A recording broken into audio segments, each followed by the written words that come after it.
Hey, welcome, welcome, welcome. Can everybody see me and can everybody hear me?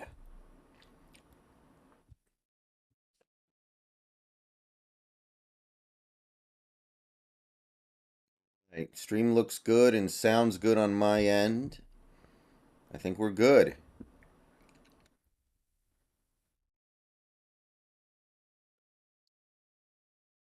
Okay, looking good, sounding good. Hope everybody is doing well tonight. So, tonight's a special night for the channel. Tonight is a special night for me, special night for YouTube, everybody. And we're going to have a little bit of fun with it because we'll never get to do this again. Never be able to celebrate 12,000 subscribers again. So, we are going to be talking about the Seahawks. Probably going to talk about the Mariners some. Maybe talk other things as well. I don't really care that much what it is. I'm good with all of it. I haven't streamed individually in a while as is, by the way. I've done the Hawks Nest streams, but I haven't done a stream like this since the season ended, so it's a good time to do this anyway. So, here is the deal, guys, and I'm going to just kind of slowly ease into this stuff as people start to gather up. Um, I've been making videos on YouTube since technically 2013, but I didn't really start doing it regularly until 2015. And in the last 2 years, things have gone crazy. I'd say 2.5 years. Basically, since COVID hit. I guess if you wanted to really parse it out.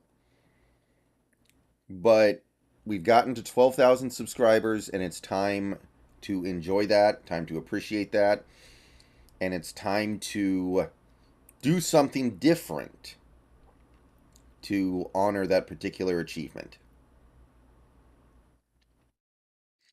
Hey, Ethan. Hey, Austin. Hey, Charisma. Drop Top. Dennis. ADL. Pierce. Jimmy John.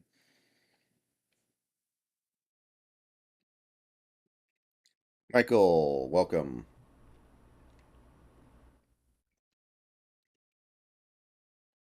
Drug. Soon, soon.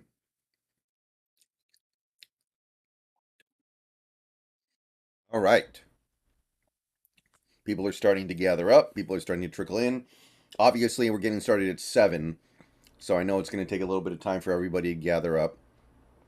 Oh, Charisma has gotten the donations started with a $5 donation to St. Jude's Children's Research Hospital. So I'm not sure exactly how this is going to work, but here's the general idea. So this stream I set up especially for a charity fundraiser. Basically, instead of super chatting in this stream, any donations, instead of being super chats, will go to St. Jude's Children's Research Hospital, which is a nonprofit research hospital for children, as the name implies. Soon, soon, thank you for the $10 donated to the St. Jude's Children's Research Hospital. And it looks like, actually, I'm going to go ahead and just turn that off now because clearly it's not intended to work that way. So I am going to switch off the bar to my immediate left.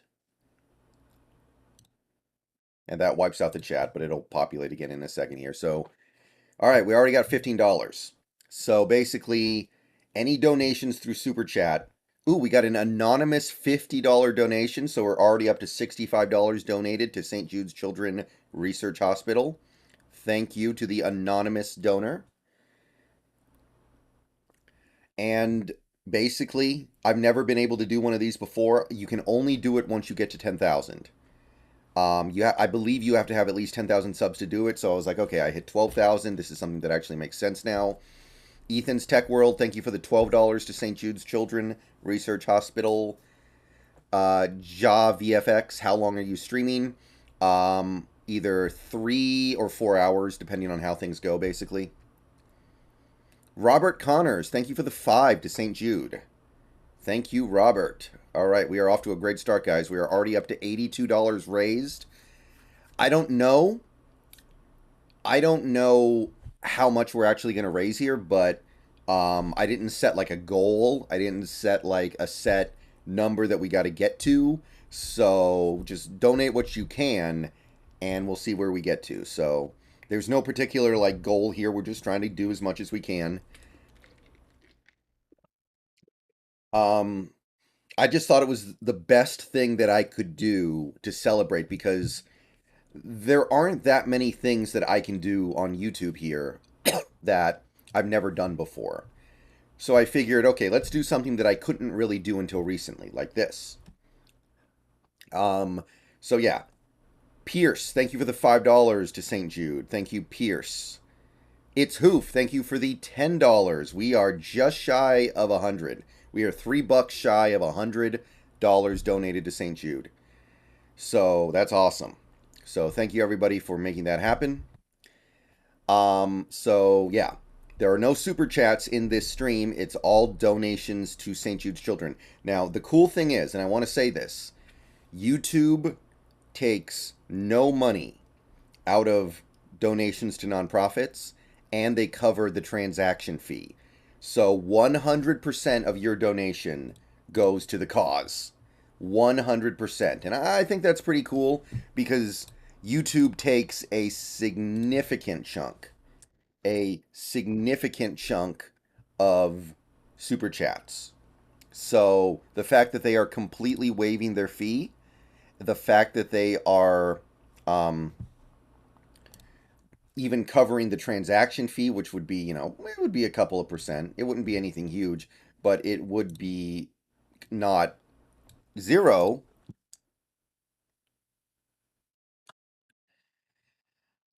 is actually really nice. So to be clear now, this is super chats only. You can contribute in the other ways, which is mostly tipping, but just understand that this stream is not about tipping, which is why I don't have the graphic for it. Obviously, I mean, the tip thing is open 100% of the time, but that's not really what this stream is about, so I'm not really talking about it.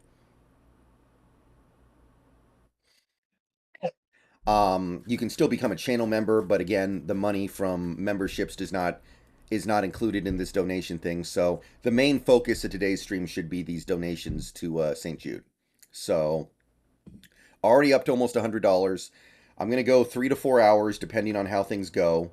If I like the way things are going, if people are active, if people are engaged, if we're still getting more donos, then I might keep it going all the way to 11. But if things are starting to die down, then maybe I'll end it around 10. Either way. Thank you, Jimble Boy. Appreciate it. Thank you, Eros TSP. Thank you, Matthew. Devo Martzall, thank you for the $12 to St. Jude. 109. Oh, no problem, Ethan. Thank you. I appreciate that, Ethan. Matt, are you taking questions tonight? Yeah, yeah, I'll take questions tonight for sure. If we're gonna go for a few hours, then there's no way I'm gonna be able to just sit here and talk about St. Jude or talk about getting 12,000 subs. Like, that's way too long.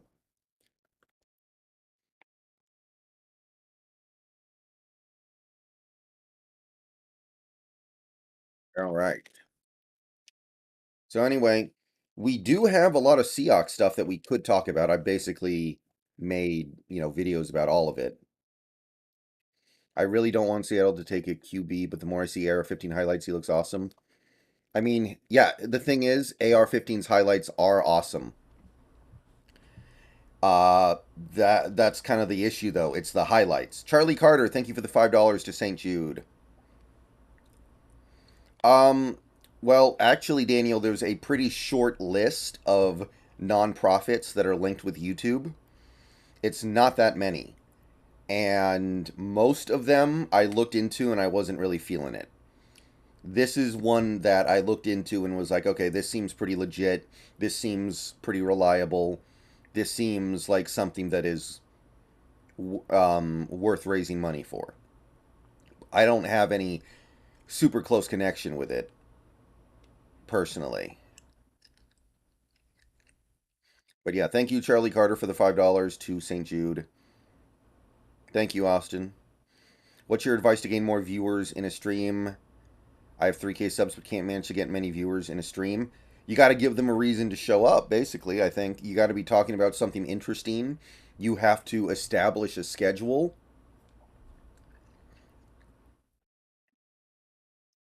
Thank you, Charlie Carter. No, I would not go for a top CB Empower. Not feeling about it. I like Ringo, but man, it's just, it doesn't make any sense to me. There's got to be a better way to utilize our assets.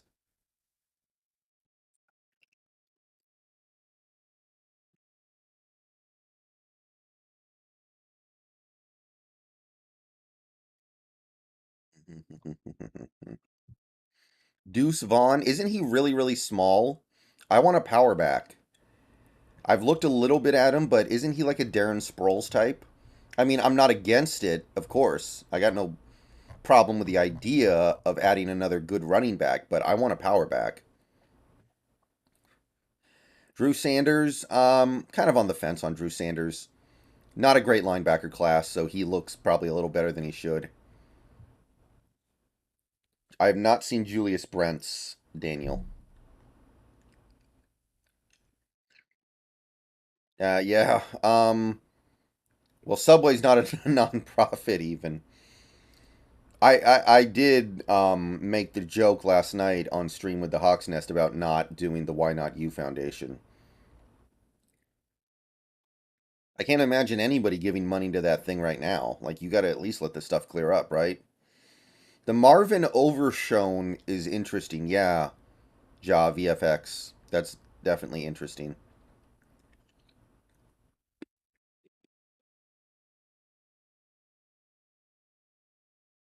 Yeah, somebody might trade for Ramsey, but there's no way it would be us. That's not how we do things, right? I saw some of it. Joe Biden's Make a Wish. Kayshawn Booty. I've heard about him a little bit. Haven't looked at him a ton. My philosophy right now is let's get done with free agency before I really start focusing on the draft.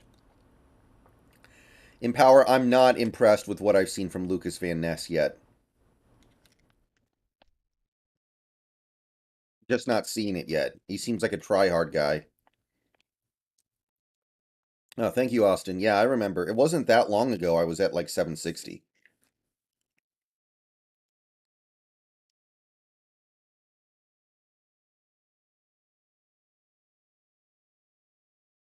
Thank you, Austin. I don't know. Van Ness doesn't do much for me yet, but maybe I'll figure it out at some point in the next couple of months. Like, there are just some guys that don't resonate with me at all. Like, I don't like Van Ness. I don't like Osiris Torrance. Like, I'm not, I don't get it, you know?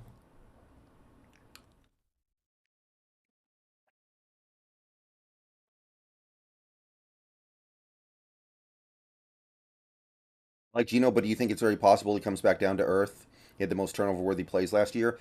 To me, a big reason, because a lot of those turnover worthy plays happened in the second half of the year when we had no running game because everyone kept getting hurt.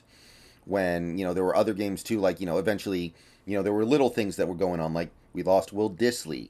We lost Marquise Goodwin at a certain point. Little things kept happening where it took away from what Geno could do. And the most important thing, our defense was so bad. I think Geno, every time he took the field, was like, I need to score a touchdown. I need to score a touchdown. I need to score a touchdown. I need to score a touchdown. And that forced him to press. I think that was part of it. If we could get a better defense, I think he could scale it back a little bit. Hello, thank you for the $5 dono to St. Jude. And the snail, the $12 dono. Hopefully, we get a lot of the $12 donos. That makes sense, right? 131 raised so far. Pretty good, guys. Pretty dang good. I think that's possible, Rhodey, but or Rodney, excuse me.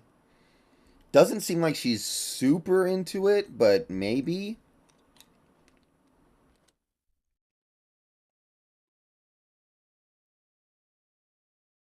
Walker, thank you for the $5 to St. Jude.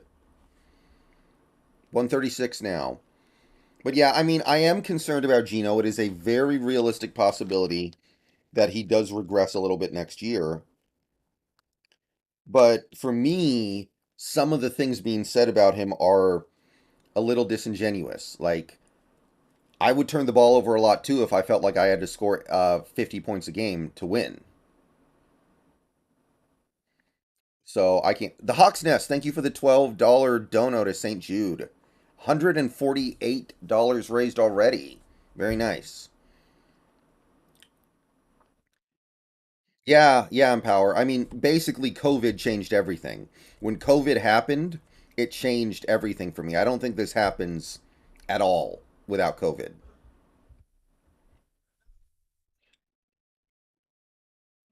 We'll be right back, guys. Give me 1 second here.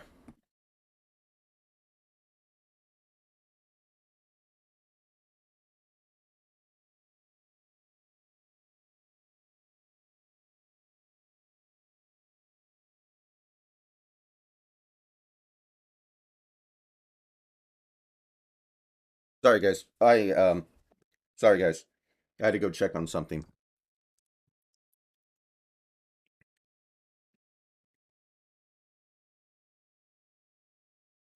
That being said,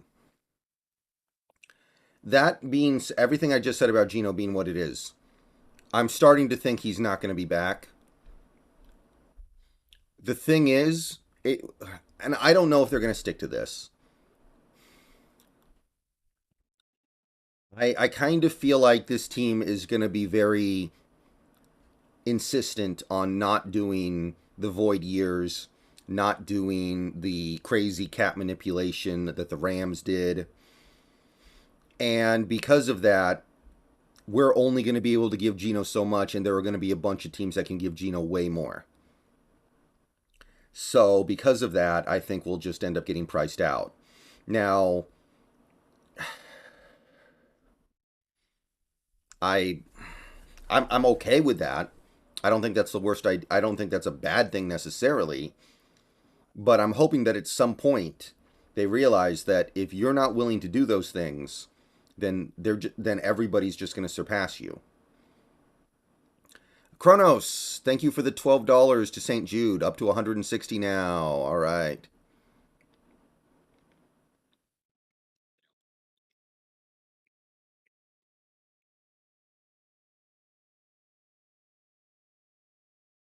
Do you think PFF highly overrated Bobby last year? Doesn't seem like it. Maybe a little bit, but not highly so. Bezos was banned by Schneider from the auction, so he can't buy Washington. The commodes. So the idea would be then, oh, okay, he can buy the Seahawks. Nolan Stout, thank you for the $20 to St. Jude, up to $180 now. Big one. We are $20 away from 200, and it feels like we're just getting underway here. Thank you.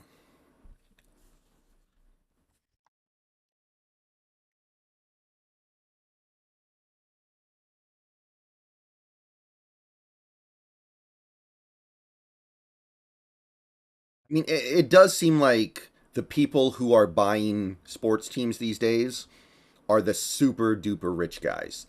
It's you're not seeing anybody who can just like barely make the cut come in here and buy a team. It doesn't seem like that's happening.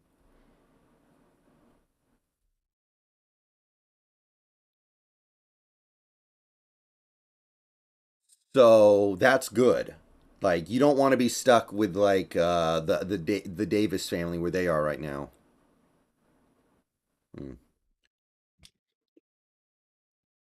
Okay, so Schneider banned Bezos from the auction. Does that imply that he knows he's going to sell it?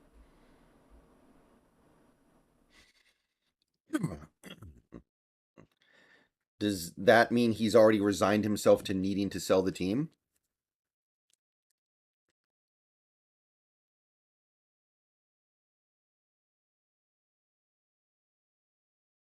I guess so, right? Yes, thank you, Austin. If you haven't already, please like the stream. It helps with the engagement. Helps more than you know.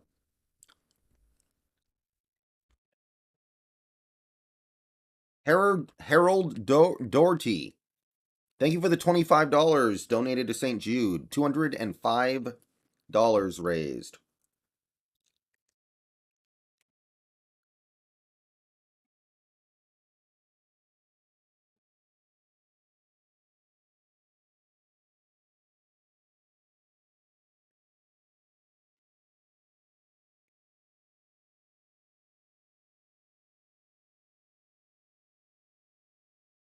Towards not selling the team.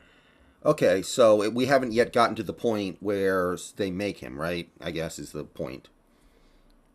Could Phil Knight buy both the Seahawks and the Blazers? Does he have enough money for that? He's Phil Knight. He's got to have enough money for that.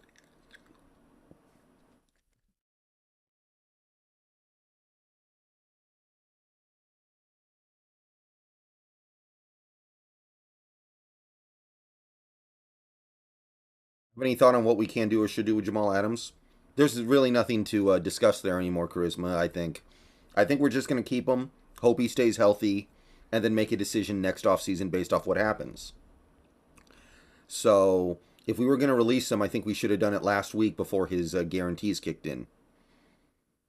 Yeah, I know Bezos could afford like 10 teams. I know that. But can Phil Knight? He can, right? He's one of those guys.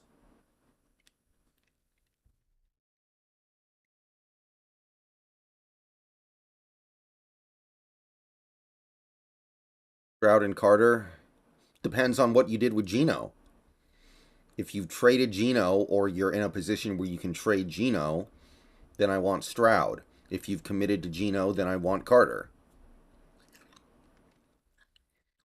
Yeah, Ghost, I think the idea behind that is that Bobby's a good blitzer, and in this defense, he would do more blitzing.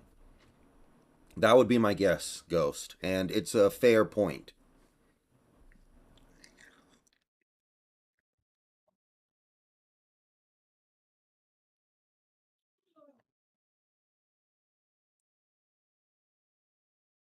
Honestly, all you have to do to be a good owner is be willing to spend money and be willing to hold people accountable without getting personally involved.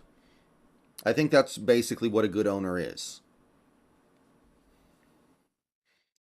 But I think it's really hard to know who's going to be a good owner until you see them as an owner.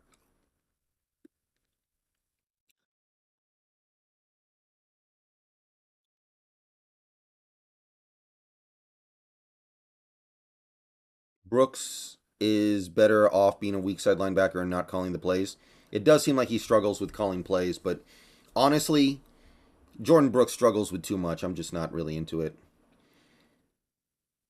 Thank you, Jeff. Appreciate it. Appreciate the kind words.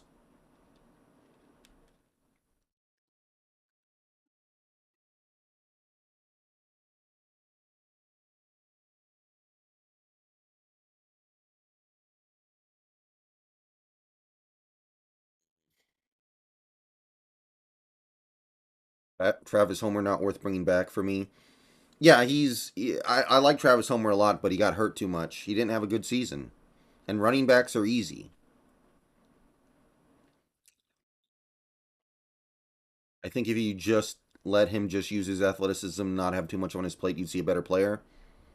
Yeah, but he'll never be good in coverage. And that's such a big deal now.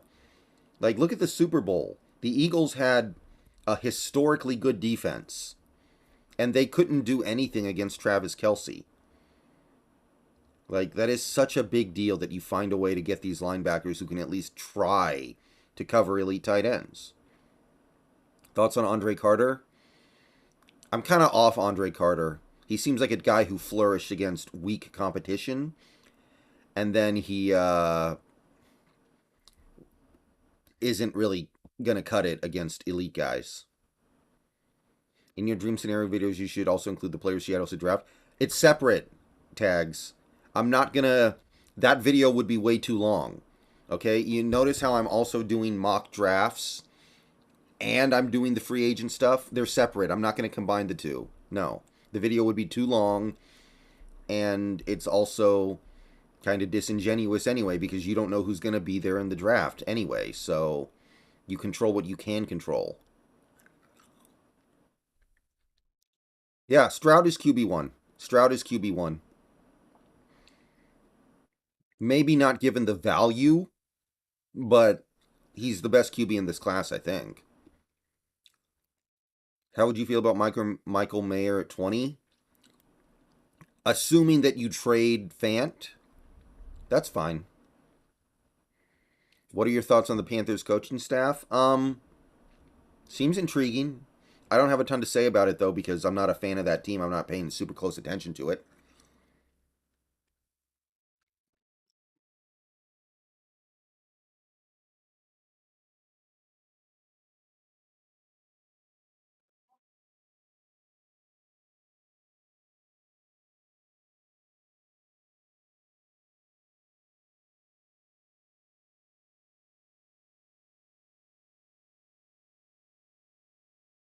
The thing is, I don't think this offense is conducive for one superstar tight end so much as it is three decent tight ends.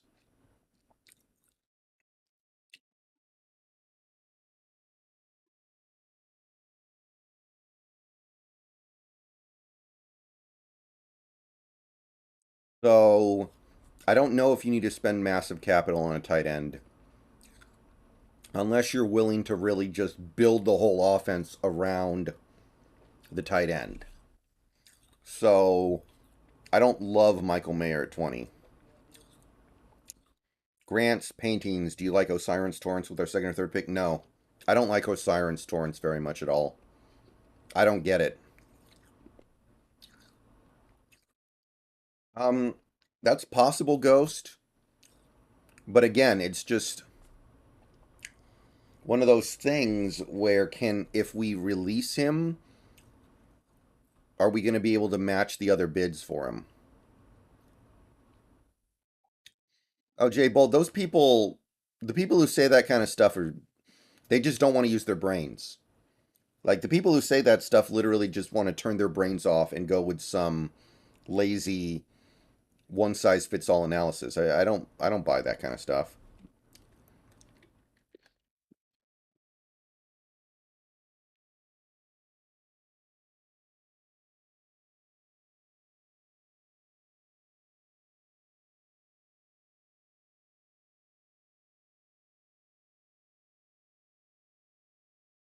Combo. Thank you. Next emoji, Ken Walker or maybe Bobby since he isn't a Ram anymore. I would only do Bobby if he came back, I think. Like, as cool as Bobby is, if he's not here, I think it's kind of weird to have an emoji of him. Especially if he's playing for another team. Because I don't think he's going to retire. In what scenario would you want the Hawks to take Levis? Um, if the top four guys are gone and you can't trade back without getting fleeced, then take Levis. What's your interest level in Justin Fields? Not that high. I'm not into that really. I like Fields, but I don't really want him on my team. I think he's going to struggle to stay healthy.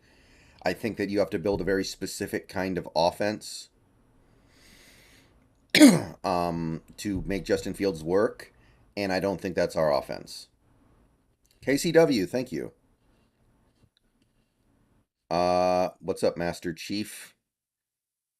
What do you think of Rob Stanton's QB at 5, only agenda? Well, I understand the QB stuff. I don't understand the Jalen Carter stuff at all. Like, I don't understand the anti-Jalen Carter stuff at all, but I understand thinking, hey, this is a quarterback-driven league. Let's get the best possible quarterback. That's fine. I get that. I don't know if I agree with it. Are the Rams blowing it all up? If so, who's taking Donald? They just extended Donald, so they're married to him. I don't think they can do anything about it unless Donald waives his guarantees.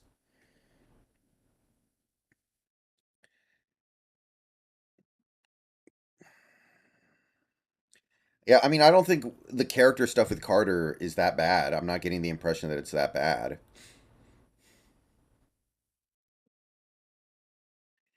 It seems pretty minor. I'm not seeing anything there that's like a red flag the way it was with Malik McDowell or even a guy like a Des Bryant who had character concerns.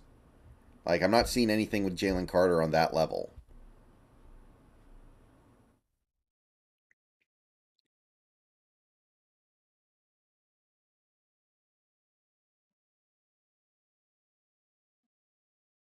Character issues does he have? I think it's like something like he was waving goodbye to Ohio State fans on the way off the field after that playoff game, which I mean that's really really weak. Did Bobby waive his guarantees? No. Adam Schefter came out and said Bobby did not waive his guarantees. Bobby was like, "If you want to cut me, then you're I'm going to get my money." And the Rams, they needed the money that they would save so badly, they were fine with that. But Adam Schefter reported that Bobby did not waive his guarantees. Frank Clark is 1.5 sacks from breaking the postseason record. I mean, he's in the playoffs every year. I guess it kind of makes sense. Hey, Sam.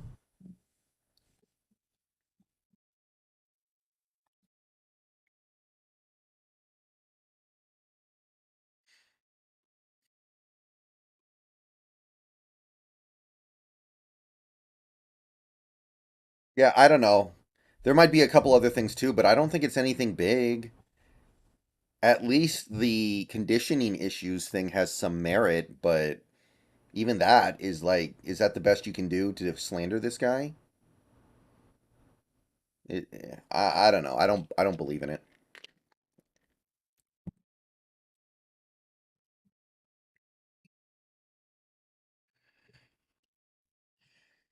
I'm surprised. The playoff sack record right now is Willie McGinnis, right? Because that makes sense too, because he was making deep playoff runs every year when he was in the league. Yeah, yeah, I agree with that. Of course, Master Chief. The conditioning easily is fixable.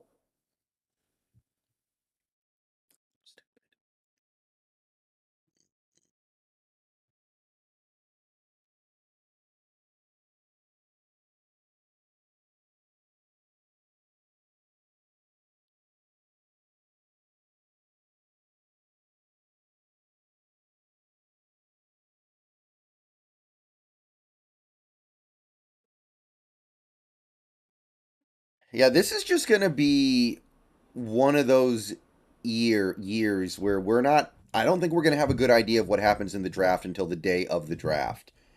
It's not gonna be one of those Andrew Luck years where everything is like very obvious.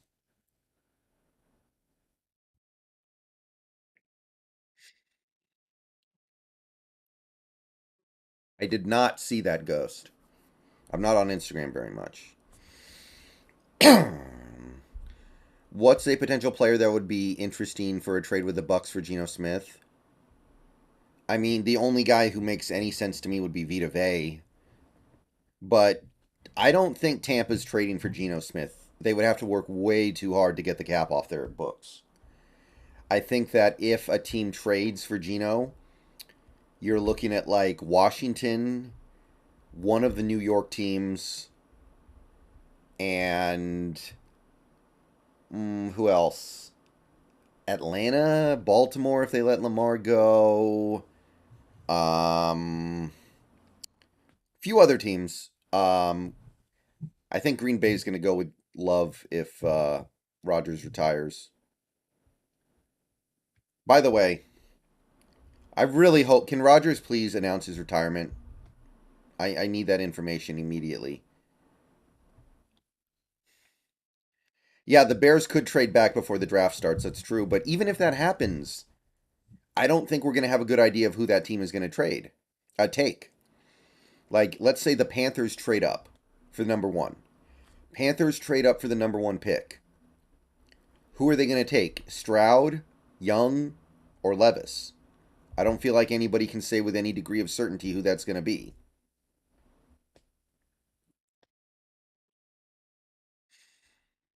trading Geno messes up the team chemistry.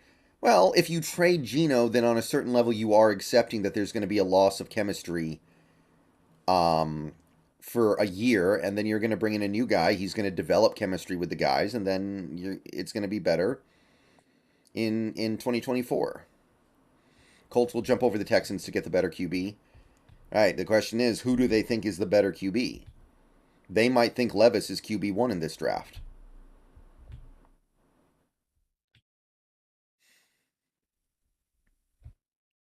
Thank you, Costa Rican. Appreciate it. Do you think the Colts would be interested? Yeah, well, they've already admitted that they want a young quarterback, is the thing.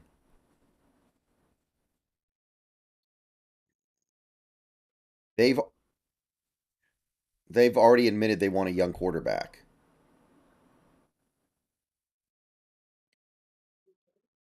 Well, okay, Austin. Here's how it happens. The Bears can't find a trade, so they just take Carter or Anderson. The Texans take Young. The Cardinals take whoever is left between Carter and Anderson, and the Colts decide they like Levis better than Stroud. It's not unreasonable, guys. There is I don't think it's completely unfair, even though I think it's very overstated, to point out that C.J. Stroud did not perform well at all when he was under pressure. We're not trading up in the first round. I mean, our first pick. We might trade back into the first round with our second round picks, but we're not trading up from number 5. There's no way. 0%. Yeah, I agree, Ayaan. But we have a little bit of time for that. We just have to, we have to find the right quarterback now or later, either this season or next season, and it's certainly doable. The thing is, you have to be a really good player to get extended after year 3. Like, if Charles Cross doesn't become like an all-pro level player, probably not. He's probably just going to play his 4th year and fifth, maybe even 5th year out.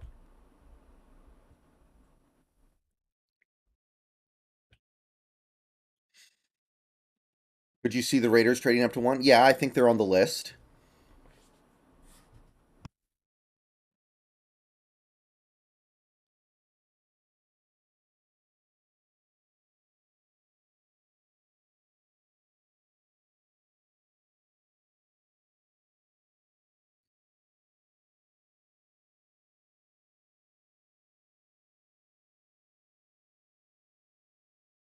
Yeah, Hooker's interesting. I'm really concerned about the torn ACL, though, because his game was heavily based off athleticism. What if the ACL robs his athleticism forever?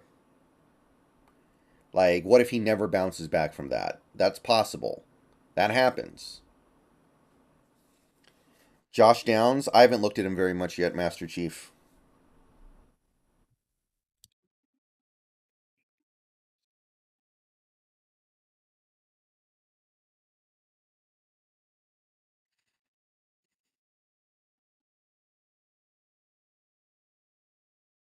Thoughts on Josh? Yeah, okay, I already answered that. Damn.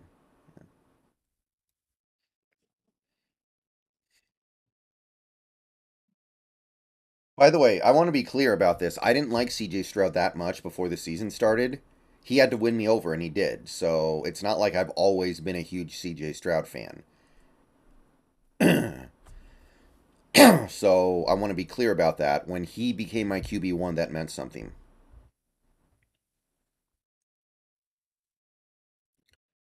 Well, Costa Rican, CJ Stroud would sit behind somebody for a year. Well, Costa Rican, that doesn't work, is the thing. Here's the thing, Costa Rican. Geno is not going to agree to a situation like that. Are you saying we signed Geno to a 1 year deal? Geno's not going to be okay with that. Like that doesn't work. If you're going to bring back Geno, you need to bring him back for multiple years. So I think that if you're going to draft a quarterback, you should bring back Drew Lock and start Drew Lock for a year. But it can't be Geno. Geno's value is too high to take a 1 year deal. There's no way. Well, everyone's rehab always goes well, except for Clay Thompson, right, Snail? Athletes, their rehab always goes well. Hey, Jackson.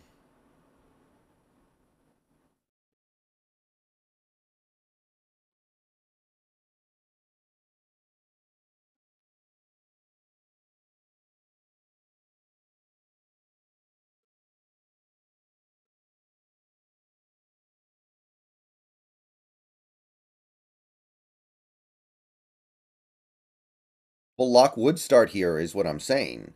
If we trade Geno and bring back Locke, then Locke will start. I don't think any of these rookies are going to start day one. At least none of the rookies we would get. Like CJ Stroud is like 21 years old. He's too young to start day one, I think. It's been fine, Euros. 2 year deal for Geno and draft a QB next year's draft.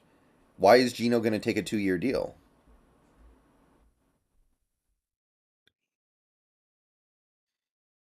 It's got to at least be 3 years, unless Geno is thinking, oh, I'm going to hit the market again in 2 years and get even more money.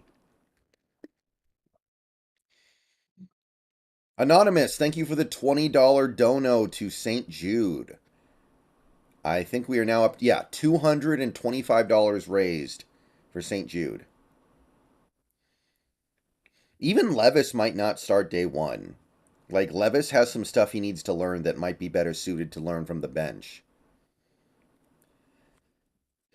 I mean, Empower, if we're not going to go for it, then I understand not using Void Years. I think Void Years are something you should do if you're going for it. So, as long as we're not going for it, I guess that's okay. But if you're going to go for it, then it's become a necessity. Everybody's doing it. Everybody's doing it. That's my hang up with it. Like, if you're the one team that says we're not going to do this thing and everyone else is doing it, you're working from a massive disadvantage. Jackson Shore, any interest in 25-year-old Hooker? Probably in the third round, I would be interested in that. But I just, I'm really scared about the ACL.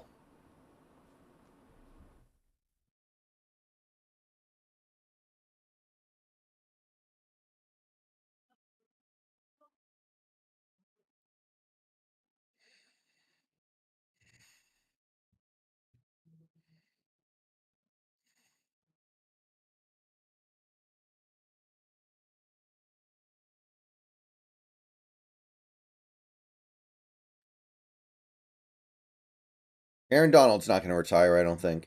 Who would be your ideal pick at 20? Ideal pick at 20. Um, at the rate we're going, it might end up being John Michael Schmitz. He might end up having a good combine and rocketing up to like the 28 range. That might end up being my ideal pick at 20. Maybe there's going to be some defensive linemen like Brian Breeze as well. I saw a mock that had Miles Murphy dropped at 29. I doubt that happens. He might drop, but I don't think he's going to drop like that. Am I crazy for wanting Bijan Robinson if he's still there at 20? I don't think it's crazy. He is really, really, really good. I just think we could do better. Zay Flowers at 20? Is he going to be that high? I thought he was a second rounder. Thank you, Jesse Lund, for the $5 to St. Jude, up to 230 now.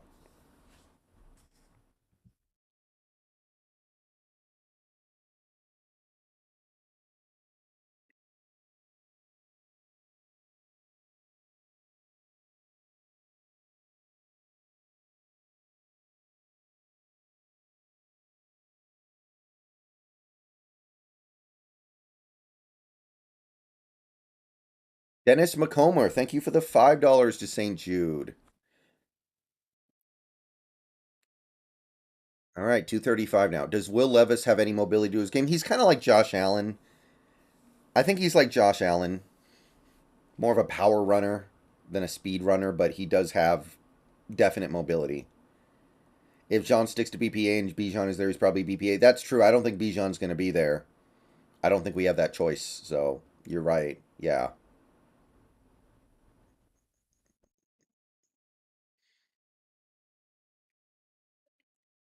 Addison at 20, maybe. I'm starting to like some of the receivers a little deeper in the draft more than taking Addison in the first, though. Like a Zay Flowers. Any chance we get McIntosh in the fourth? Maybe. I haven't looked at McIntosh a ton yet.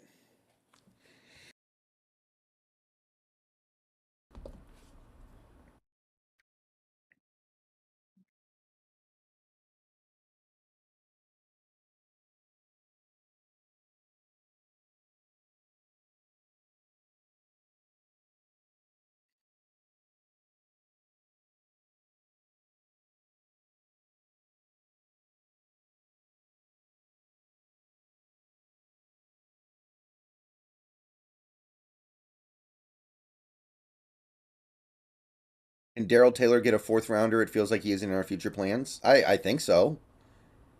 But I don't know. He's got to be worth keeping around for one more year to see what's up.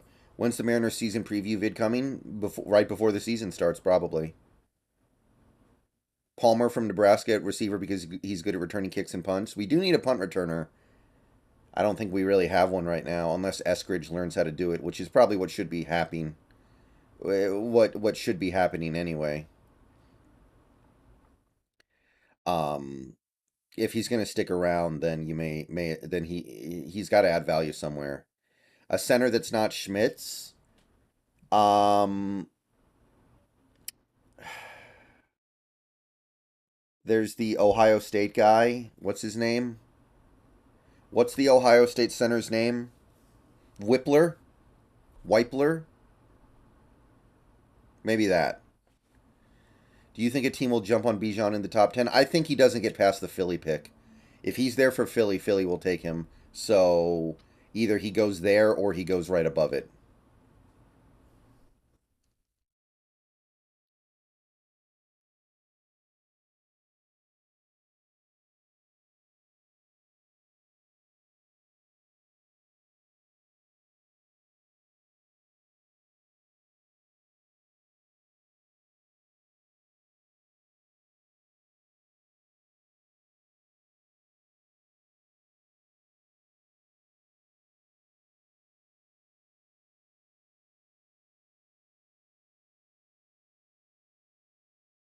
Jarrett Patterson played center in college. Maybe they think he'll be a better guard in the pros. That's possible, but I don't know. He didn't blow me away this year the way I was hoping. I still like him, but we can do better now. Um, the snail, I like Tyree Wilson a lot, but if we take him at 5, I would want to trade down a little bit and get Tyree. I'd want to trade back to like maybe 8, even if you don't get a ton back.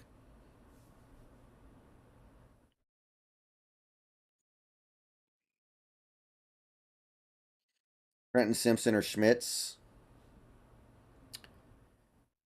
If Schmitz has a good combine, then I would say Schmitz, but right now I would say Simpson. Addison, I like Addison a lot, Ghost.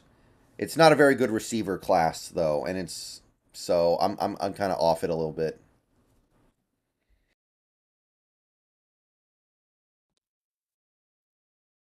Some people think Skoronowski can run center in the NFL. I feel like he's going to be gone too early. I don't think he's going to be available for you at pick 20, and you're not going to take him at 5 and then tell him to play center. That's insanity. Gaming Taco Dare, thank you for the congratulations. Appreciate it. Yeah, Addison's really young. I do like that. The 21-year-olds are always fun to draft because they can get so much better.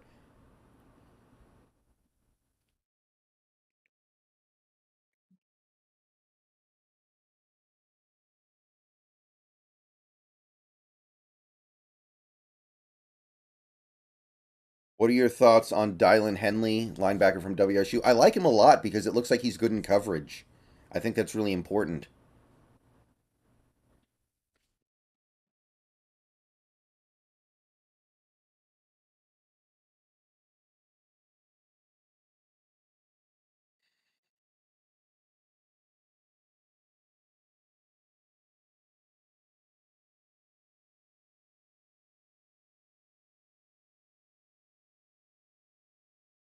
Will Henley from WSU be on Seattle's radar? I hope so.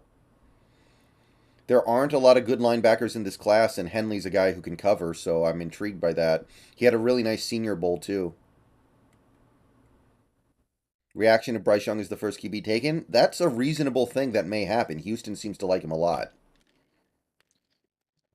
Thank you, Chris. Appreciate it.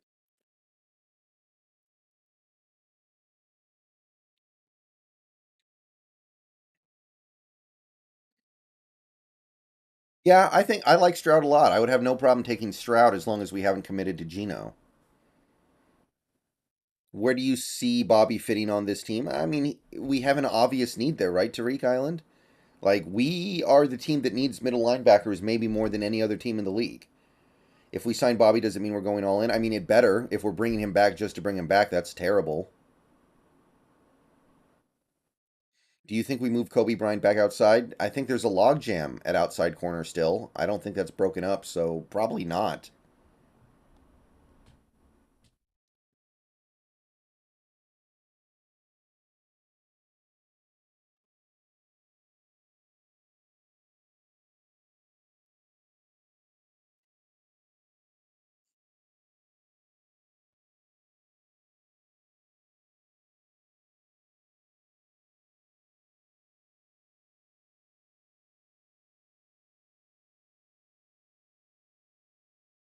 College career as a receiver. Oh, that's cool. I think Seattle should improve from Michael Jackson. I mean, sure, you always want to improve, but at the same time, you have to look at it and go, Michael Jackson was pretty decent last year, and we had no pass rush, or at least not a very good pass rush in terms of generating consistent pressure. What could Jackson do with a real pass rush? I think that's the way to look at it. Oh, yeah, the QB class next year is going to be awesome. Do we keep Mike Jack or do we draft someone to compete with Trey Brown? I would keep Jackson and then have him compete with Trey Brown. Maybe Trey Brown will bounce back this year. Well, the Rams can only do so much. Like, I don't think there's any way they can dump Aaron Donald. I think Aaron Donald's. I don't think Aaron Donald is movable yet.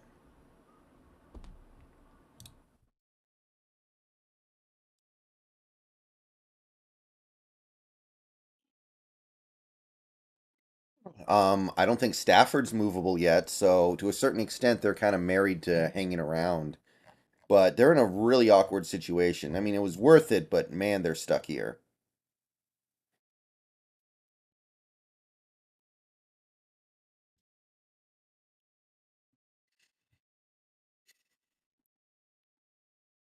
Well, Tariq, he might heal up, I guess, is the hope. That's obviously the hope. Now, it may not happen, but I don't think it's unrealistic.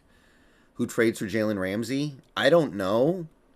I feel like whoever does is kind of dumb, though. Like, such a bad idea.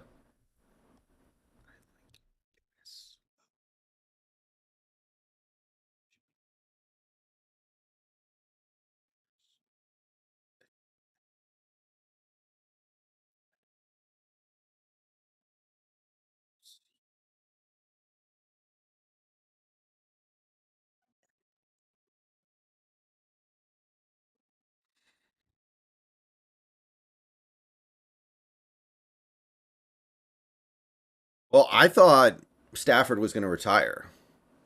I'm surprised he didn't retire, honestly. I thought Stafford would retire. Oh, yeah, I think there are a lot of corners better than Jalen Ramsey, but somebody's going to fall for the name recognition and the hype and trade for him. He's not bad, but there's no way he's going to be worth the money you have to pay him. Would you do Geno for Payne straight up? Probably. I'm a little concerned about it, though.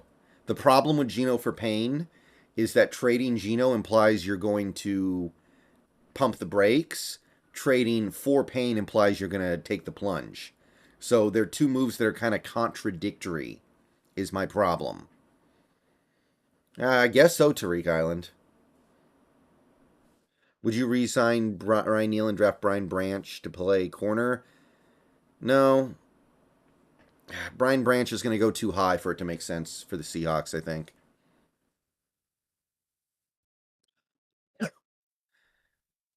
D'Angelo Hall says the Panthers could trade for him.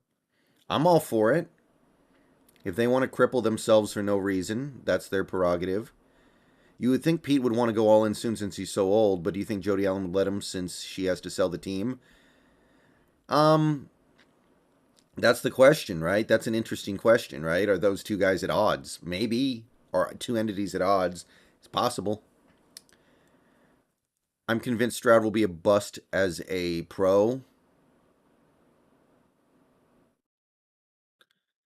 I don't know, man. That he's got that great arm. He just needs to be coached right. I think he'll be good. Would you snag Ringo in the second? In the second, yeah, maybe.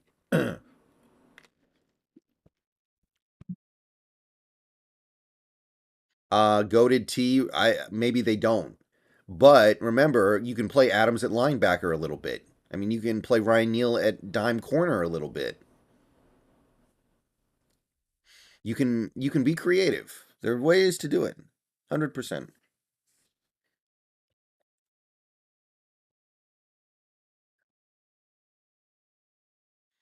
Mhm.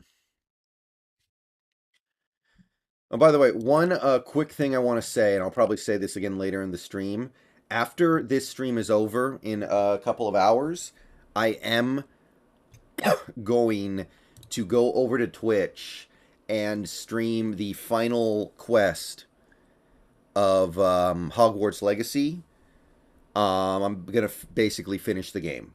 So tonight is the night I'm gonna finish the game. I'm gonna post the link in chat now. You can go over there and follow my Twitch. Tonight I'm gonna be beating Hogwarts. Um, I'm gonna be playing other stuff going forward as well. So if you haven't followed me yet, then go do so. And we're gonna see what's up with the end of Hogwarts Legacy tonight. So head on over there and give me a follow if that's something you're interested in seeing. Now we can't restructure Jamal Adams. That makes it harder to cut him later. Brian Breeze will be there at 37. That's a long way to fall. How you liking Hogwarts so far? I think it's really good. It's not great. There were definitely mistakes made. I like the game a lot, but I don't love it. It's kind of like a cross between a BioWare game and a From Software game, but it's a little bit of a shallow version of both those things. Like the combat kind of feels like it feels like a modified Dark Souls or Bloodborne combat with magic instead of physical stuff. But that I like the combat. The combat works really well for Hogwarts. But the stuff outside of combat feels like a BioWare game, and that's really good. I like that, but it's not as good as BioWare, and the combat's not as good as Dark Souls, or well, I should say From Software. But it's a really good game. I think some mistakes were made, but it's the first game in a new IP. Yeah, Breeze is going to go in the first, right? That's a guy who would have been a top 10 pick if he didn't play so little lately. Like, I think Breeze would have been a top 10 pick all day.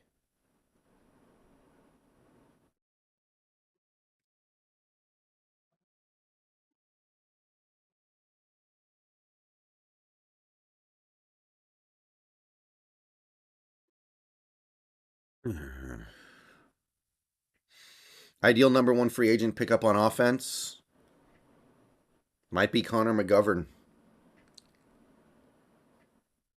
If you want to go a little cheaper, Ode Ibushi. Oh yeah, Thiago. I think Breeze has a very good chance of being there at 20. A lot of teams could talk themselves out of him because of the concerns.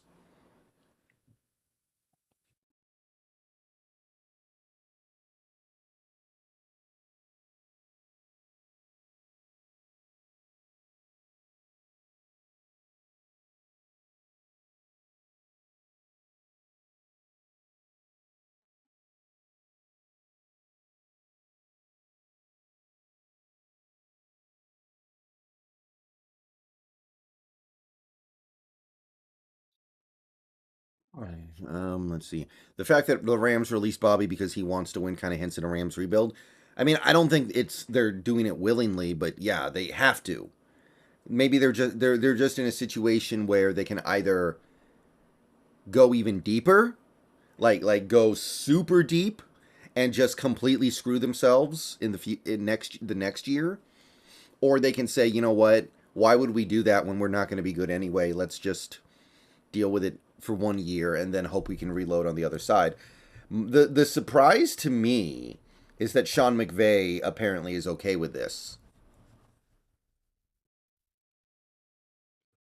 Like, you would think that Sean McVay would be like, if your guys are going to rebuild, I'm retiring, but apparently not. Also, if Stafford retires, which he still could, then I think that he still gets paid all of his money because of the injury stuff in the contract, right? So that doesn't help the Rams at all if Stafford just retires. Do you think this is the year that the Saints finally throw in the towel? I mean, they should.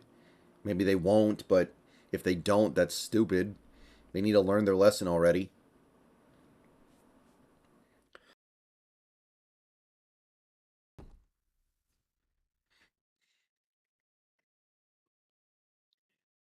All right.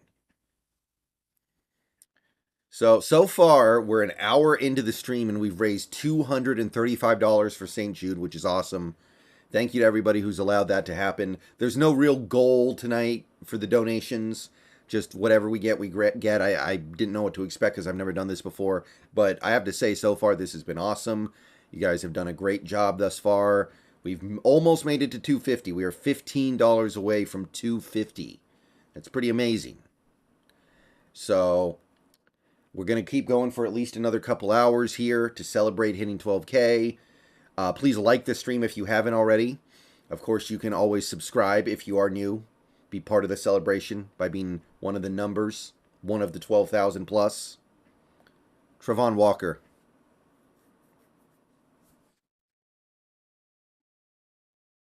Well, here's the question, Charlie Carter.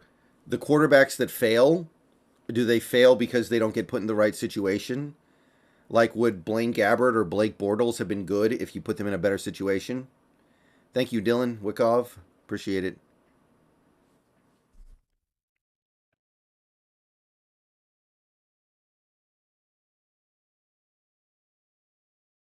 Like, would Jameis Winston have been good if you put him in the right situation? Would Matt Leinart have been good?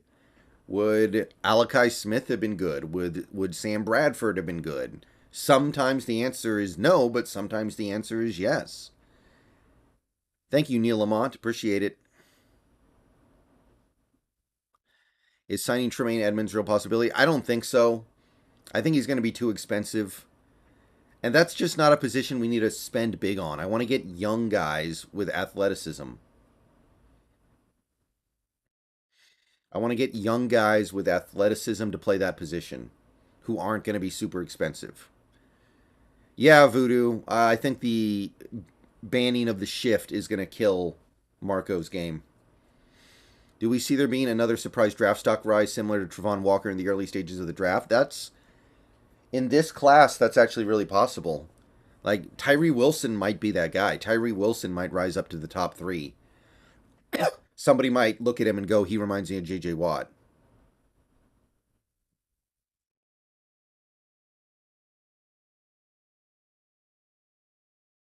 Romaine is only 24 and ran a 4.5. Yeah, but he's going to be expensive.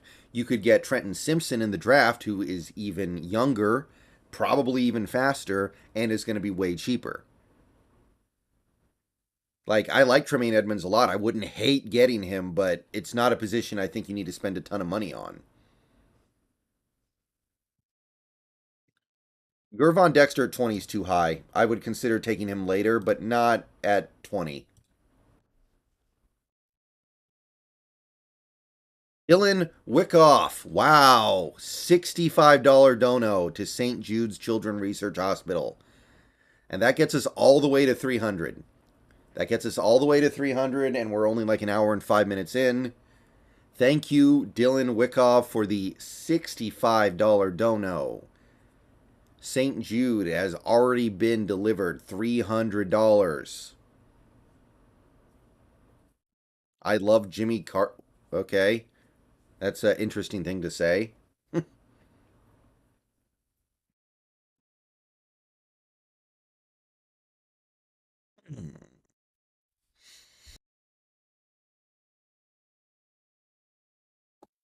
Oh yeah, I'm sure he's raw kiosk song, but I still believe he's going to be extremely good. He's the kind of linebacker that I want in the modern NFL. I want guys who are fast, lighter, and can play coverage. Yeah, Thiago, that's kind of what I'm saying. We have a pretty good situation here. We've got good top end receivers, young offensive line that should be really good in the next year or two, and good tight ends. We're building a nice stable of running backs, it looks like. Like, it's a pretty good situation. So, anyway, I know I made that video yesterday talking about the Wilson article that I thought was mostly like not news, and it's not, especially from the Seahawks perspective. But to anyone out there who hasn't read the article yet, I will say this, even though I think most of it doesn't really pertain to the Seahawks.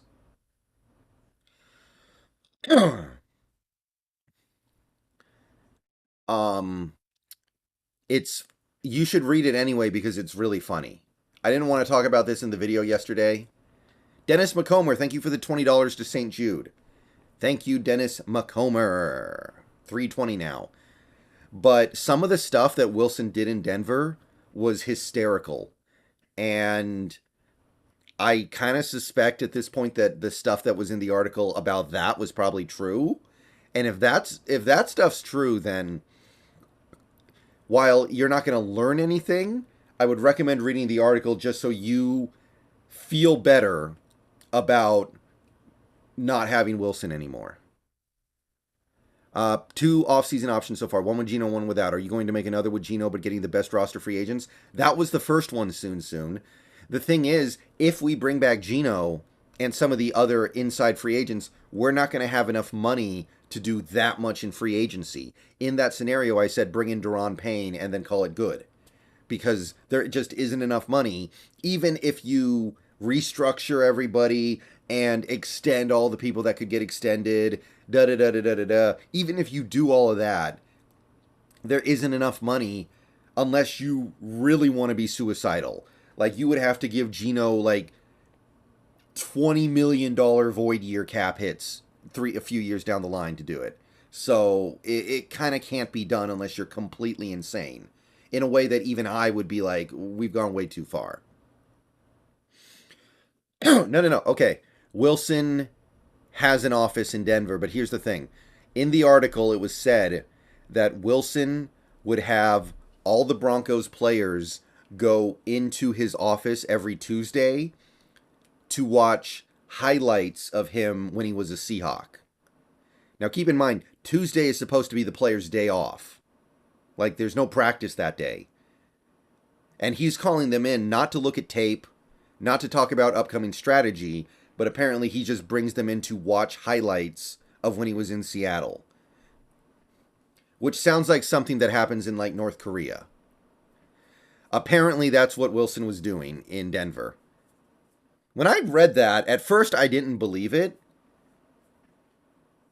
But if it's true, and I guess it probably is, I kind of feel like somebody needs to, like, beat him up. I kind of feel like somebody needs to beat him up. If I was a player, I would definitely not be dealing with that.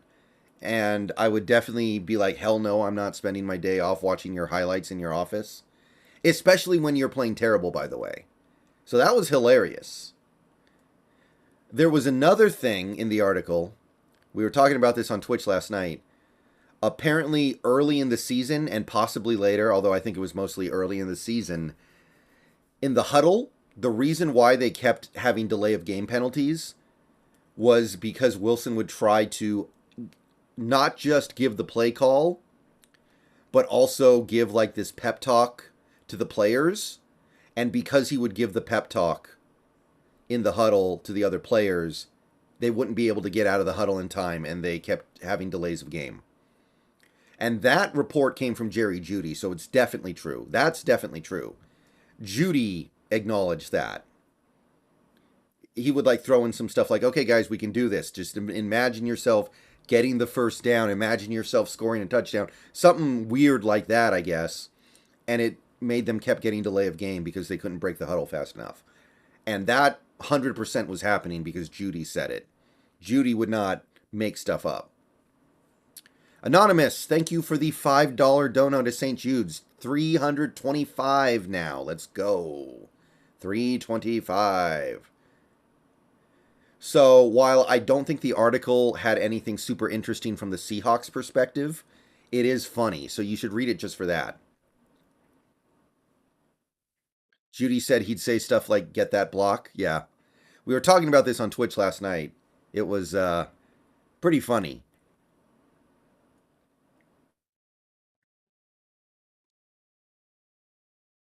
So the lesson is it was not Hackett's fault.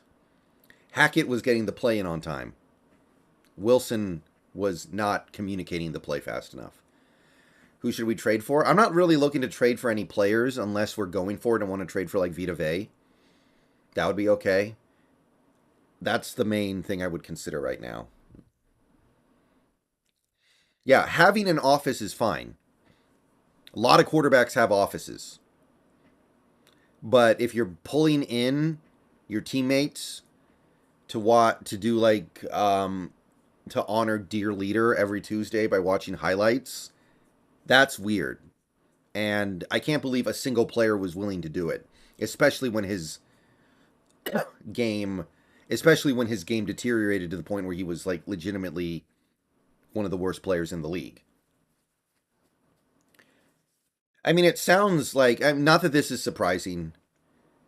It sounds like Hackett just didn't want to be a coach at all. Kobe question: where does Kobe play next year? I think he probably plays in the nickel unless we bring in another nickel corner. I don't think there's room for him to play outside. Sorry, Soon, but yeah, I don't think so. Wilson's office was probably a dark room. Hmm. Jordan Addison is barely 175 with rocks in his pockets. Do you think it's wise to draft players that's so light? Well, he'll probably gain a little bit of weight, but I mean, there are players who succeed at that weight in the NFL sometimes. Um, Lockett is 180. I think Addison could get up to 180. He would be better outside, but where the outside corner room is crowded right now.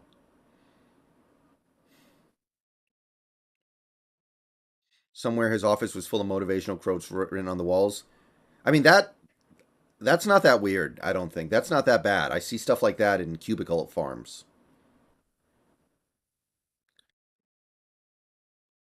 Memory lane of what he'd done in Seattle. I don't know. I don't feel like I'm exaggerating here. It sounds like something that would get done in North Korea. Yeah, I'm going to be on Twitch after this stream. Hey Kyle, what's up? Yeah, here's the thing, guys.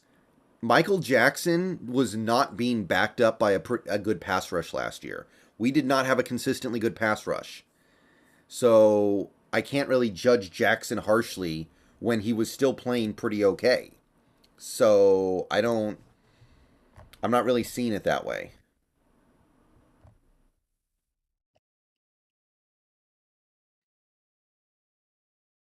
Branding Zero, thank you for the $5 dono to St. Jude. We are up to $330 raised. What trade could you see the Seahawks actually doing that would make you want to break something? Well, I mean, I can't see them trading for Aaron Rodgers, but if they did that, that would be not okay. As for a trade they could make,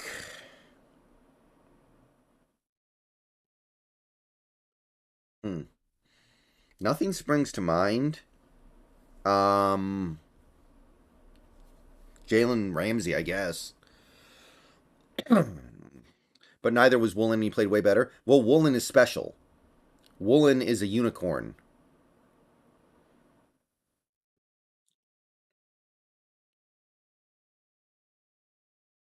Obviously, Jackson is nowhere close to Woolen, but Jackson is good enough. Now, you could get better. You could.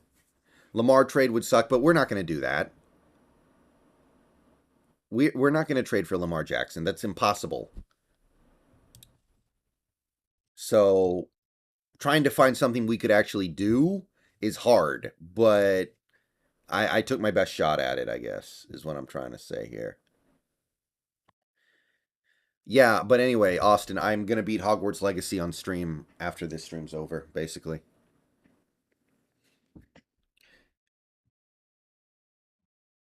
Woolen is the reason Jackson got targeted so much. That's partially true as well. Thoughts on Rogers' Darkness retreat? It sounds about right for him, I guess. And the annoying thing to me is he hasn't made a decision yet. I thought he was going to make a decision after he came out. I want him to announce what he's going to do so we can move forward with that knowledge.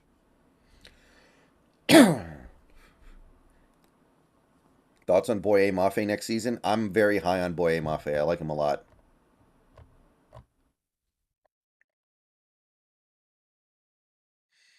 Would you be okay with taking Joey Porter Jr. at 20 overall? Probably not.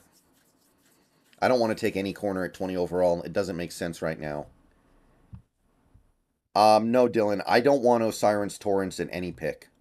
I don't want Osiris Torrance until like round 3. I'm not into him at all. I don't get it. He looks to me like he's going to be a right guard in the NFL, and right guards are not valuable enough. And I'm not even like, if I was convinced he was going to be like the best right guard in the league, then maybe, but I haven't seen enough to convince me of that. Well, the thing is, Thiago, Hackett's probably going to be a good offensive coordinator. He The problem with Hackett was mostly his head coaching stuff, the stuff he's not going to have to worry about. Like game management, time management, stuff like that was the stuff that I think Hackett was bad at.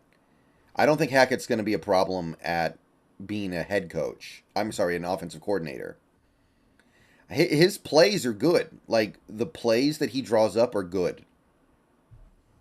That's not the problem with Hackett.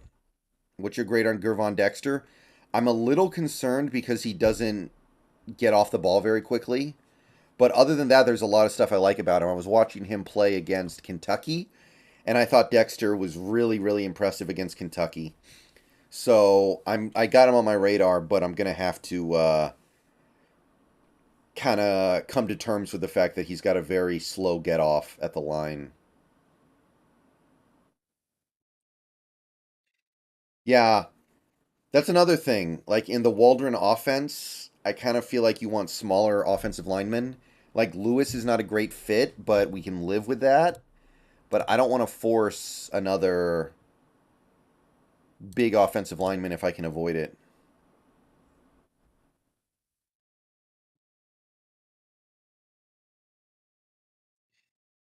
Cansey, Cansey's nice. I like Cansey.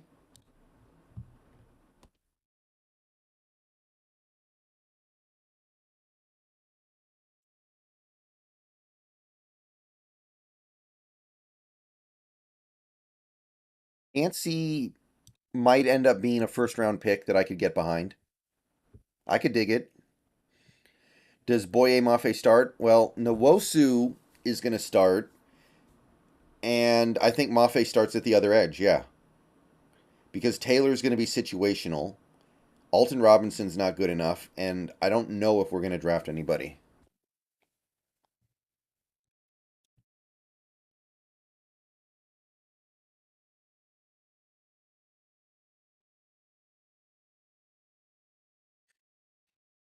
Didn't the Broncos already hire didn't the Broncos already hire Vance Joseph, which by the way, terrible hire. I don't understand that one iota.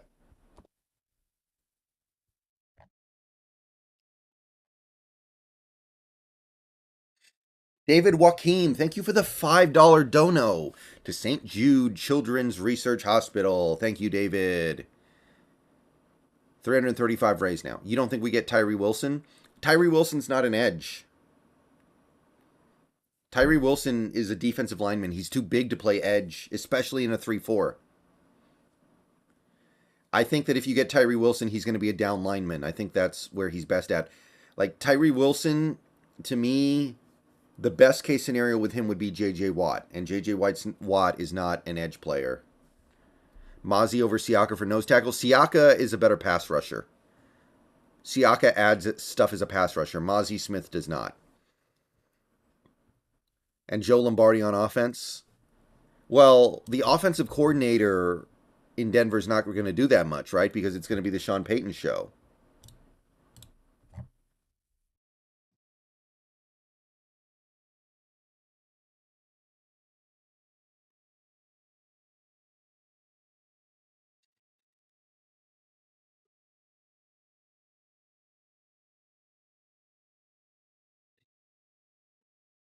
I see Panthers trading for first pick. Believable. Possibly.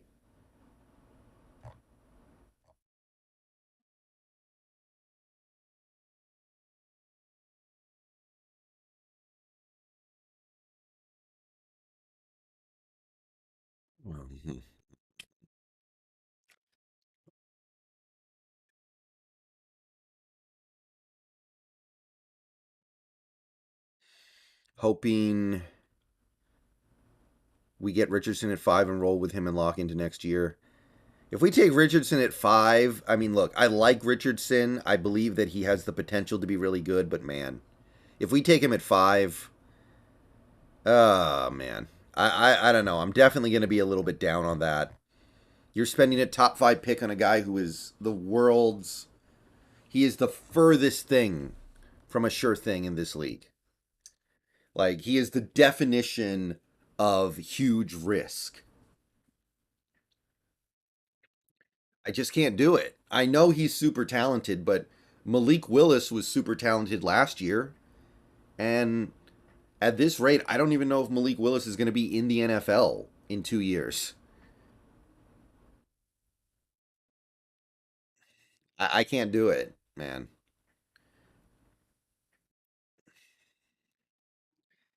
Like, really, what is the difference between Richardson and Malik Willis?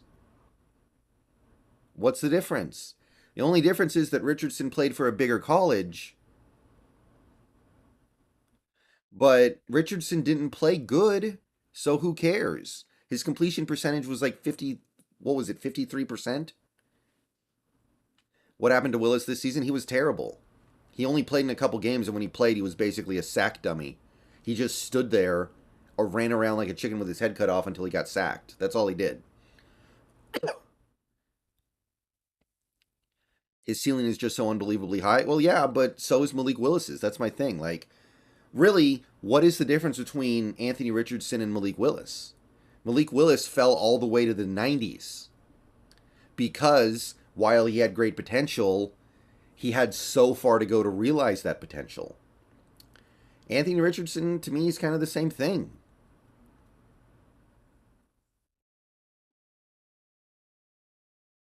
Richardson probably has a better arm than Willis. I guess I could buy that. But is it such a better arm that he should go top 5 where Malik Willis barely went top 100? I'm not buying it. I think Richardson has some of the same issues as Willis did.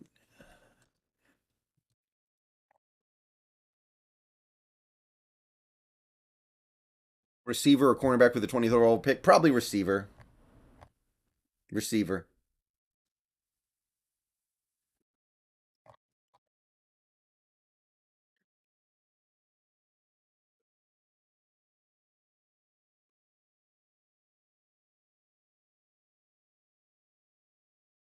Hendon Hooker also seems like a perfect fit for our offense, mini Geno. He's going to have to learn how to play in a pro style offense.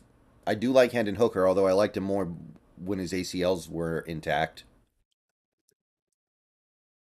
Yeah, if you can take Anthony Richardson at 20, I would be okay with it. That I could understand, but top 5 is icky. Yeah, David. That I kind of feel like one of my bold predictions is that he's going to get cut. I actually kind of feel like Malik Willis gets cut. Uh, I think Vrabel hates him.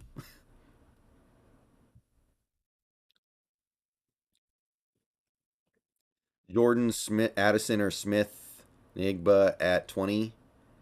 Addison. I like Addison more. I actually really like Addison.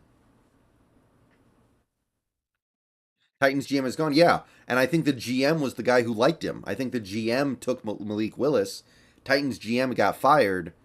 I think that Willis may have lost his friend in the building. I actually kind of I wonder because I think Vrabel hates him. Isn't Hendon Hooker 25, or is he going to be 25?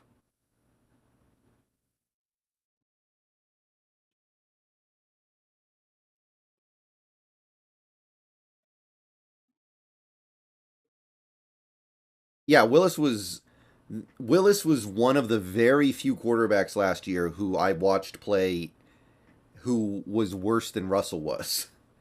Like Willis was like it was like watching somebody play Madden on a controller that had broken buttons and only the joystick worked. So you could only basically run. WA Fish Quest, thank you for the $15 super chat. Well, that gets us all the way up to 350. Aaron Jacobs, thank you for the $20 to St. Jude's. 370. We are closing in on 400, people. We are closing in on 400. Levis or Richardson, don't draft at 5. If it's at 5, I want Willis. I'm a Levis fan. I like Levis, so I would take Levis over Richardson. I feel more confident that Levis is going to be at least a good pro. Richardson, I think, could go any which way. Like I could easily see Richardson end up being a complete disaster.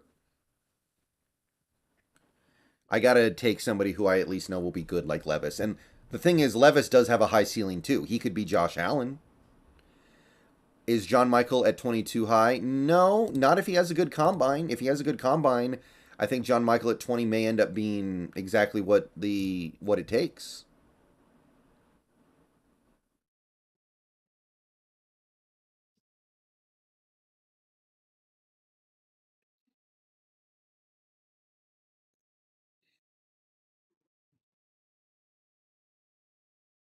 What Dylan Henley, Dylan?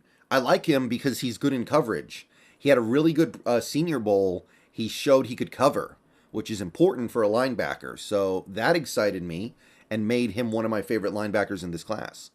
Are there really teams that have Levis as their QB1 on their big board? I think there are, Eagular. It wouldn't shock me if the Colts did. I would actually say the Colts have Levis number one, if not for the fact that I think that Jim Irsay's dumb and probably gave away that he has Bryce Young number one. But I think there may be teams that have Levis as QB1. Levis was my QB1 before the college season. He didn't play great, and CJ Stroud played amazing. So by the end of the season, he was QB2. But I I think there is a team out there that still thinks Levis is QB1. Oh, I love Ivan Pace Jr. Cole. He reminds me of like Micah Parsons. All right, guys. So things are going awesome right now. We're about an hour and a half into the stream. Little bit more technically, but about an hour and a half. We've raised $370 for St. Jude's, which, I mean, I didn't know what to expect, but this has to beat my expectations. So we are approaching the halfway or so point of the stream. So I'm going to take a short break. I'm going to go grab something upstairs. Going to use the facility. So everyone just hang out for a bit. I will be back shortly. We will continue on and stream for at least another hour and a half, maybe as much as 2.5 hours. We'll see. See you guys soon. Be right back.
Okay, I am back.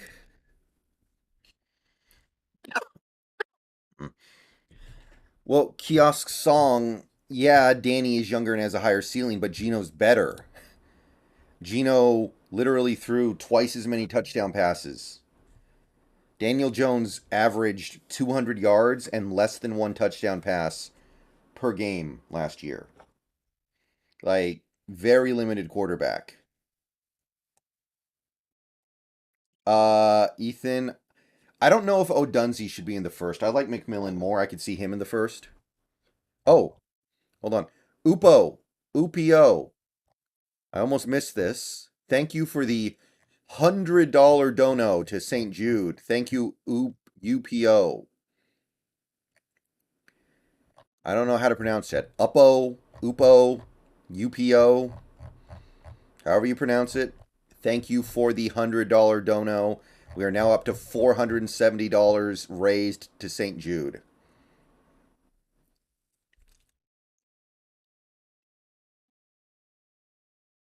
Yeah, I could see Daniel Jones asking for more years, but I think Geno is going to ask for more money per year, is the thing. Where is Geno sign if he doesn't sign to the Seahawks? There are a lot of teams: Washington, New York, Atlanta, Baltimore, Las Vegas. Let me think here. What else? Maybe both New York teams, depending on what Danny does.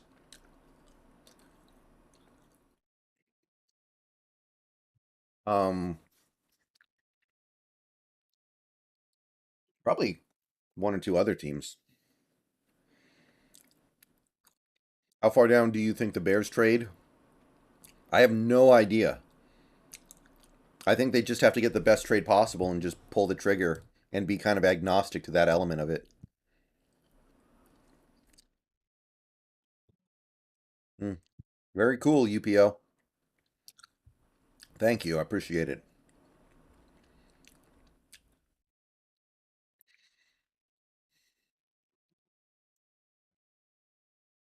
Yeah, it was one of the guys on the radio. One of the guys on the radio, it was either Wyman or Brock and Salk, said that he had been made aware of the fact that Geno had turned down 3 years, 90 million. And I believe it. I don't know why he would take 3 years, 90 million, all things considered. I don't. Yes, I do. I think the Giants pay Daniel Jones.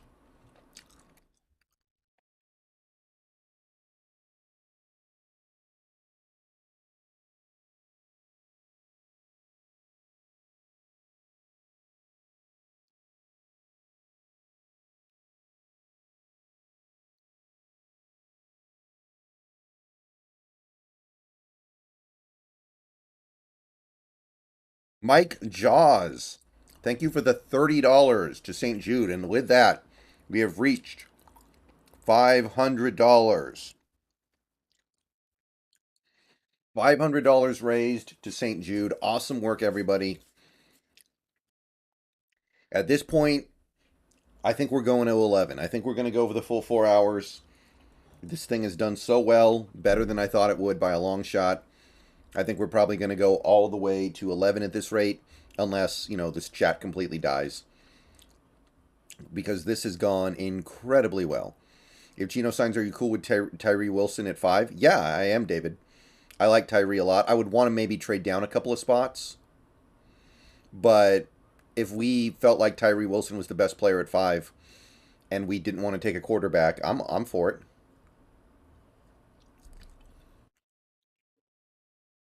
Donate isn't working for me. What happens when you try it?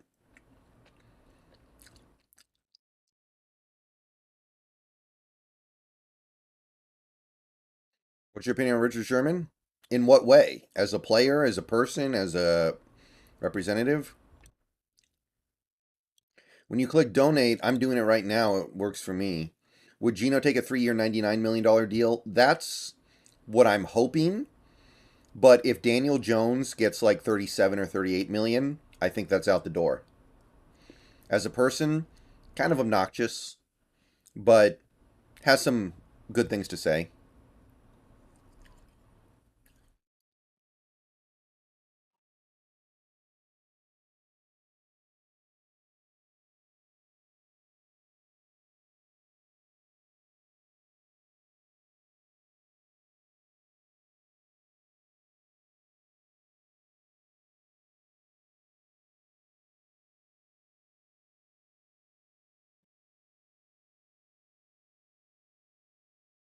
I would be surprised if Geno doesn't have a market. There are so many teams that need a quarterback, especially if Rodgers retires. Like, if I'm the Jets and Rodgers retires, I'm going crazy trying to get Geno. If I'm Washington, I'm going crazy trying to get Geno. Yeah, I saw the Bobby and Dig stuff on Twitter. Unfortunately, it only means so much.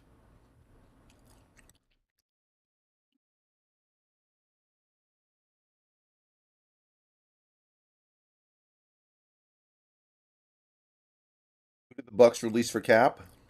Who can they release?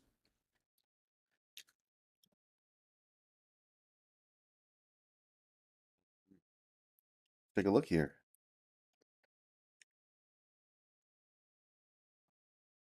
Donovan Smith,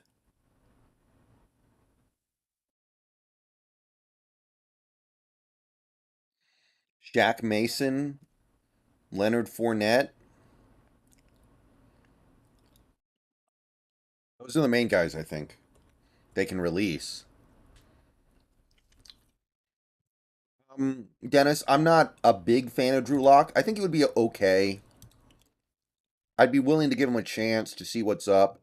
I could see it working, but I'm not a big Drew Lock guy at this point.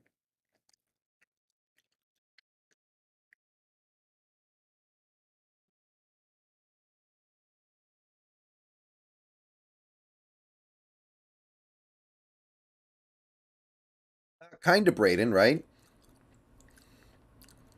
Because if Rodgers comes back to Green Bay, then Jordan Love is going to want to trade. If Rodgers goes back to Green Bay, I think Jordan Love's going to be fed up and be like, "Get me out of here." Thank you, Rocky Hikes.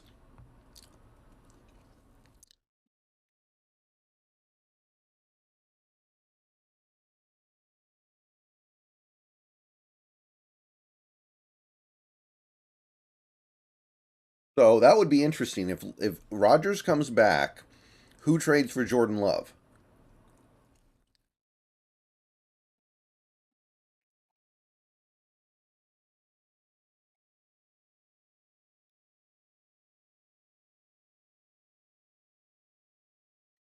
It seems like they do, Tommy. They're infatuated with him. Jets, maybe. Tampa, maybe.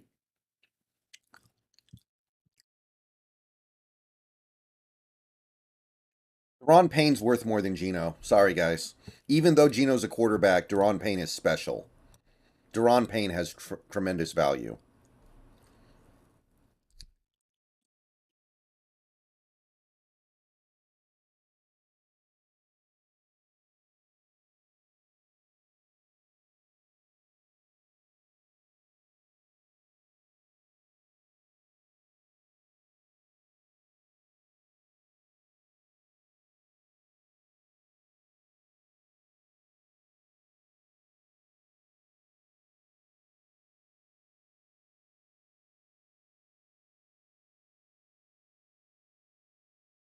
Whitebird, I think he would be willing to, but does it make sense for us to do it? I'm not convinced that it does. It would have to be a very specific thing.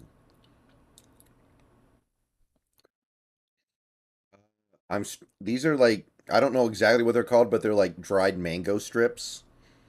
It's like dried out mangoes. Final price for Geno before you let him walk, 35 million a year. If he wants more than 35, I think I'm just gonna have to bail out there.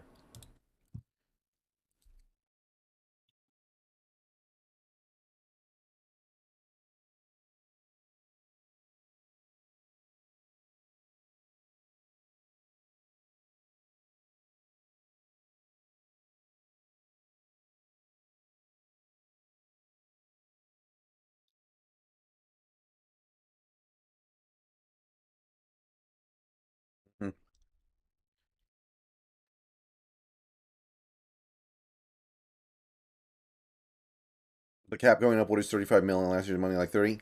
Something like that, Tommy.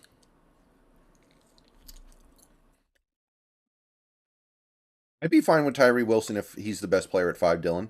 I like Tyree a lot. Again, I look at him and I see he could be like J.J. Watt.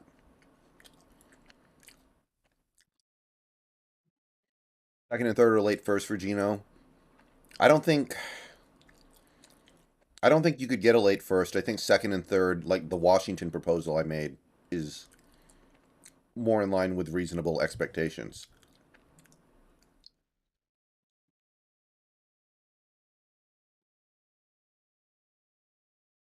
I think the Raiders' plan at QB is to draft somebody.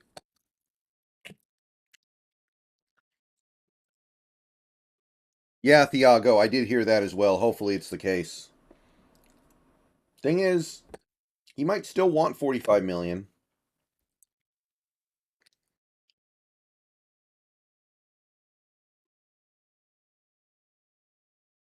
But I'm sorry, Daniel Jones isn't that good. Daniel Jones should be getting like 30 million a year at most. Like Geno is clearly better than Daniel Jones. What general part of WA are you from? I don't really talk about that. I'm in Western Washington. I'll say that, I guess. But I don't really talk about that. What I like in Washington is the weather. The weather's pretty mild.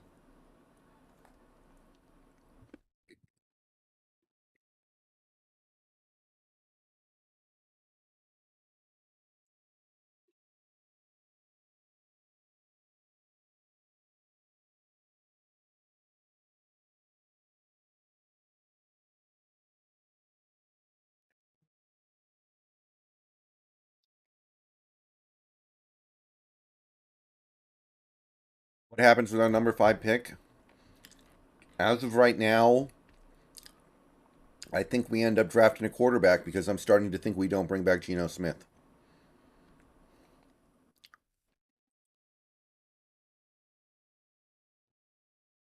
It's probably a lot cheaper to live on the east side of Washington, though.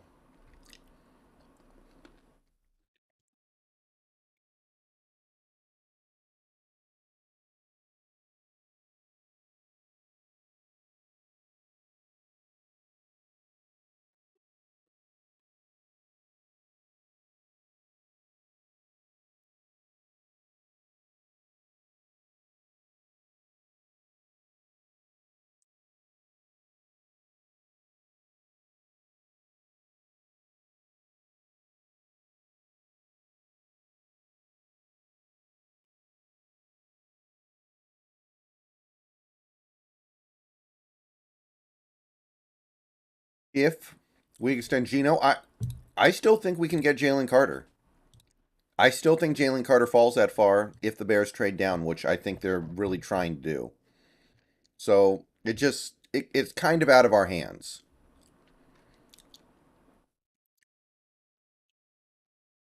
I'm going to be live streaming the whole draft, but I'm not going to do a collaboration with the Hawks Nest.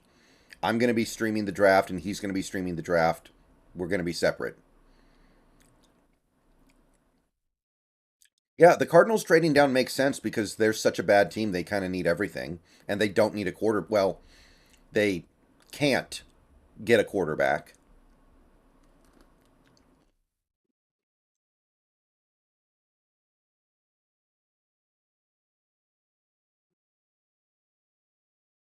Thought before moving to a place like Idaho, since my job's remote.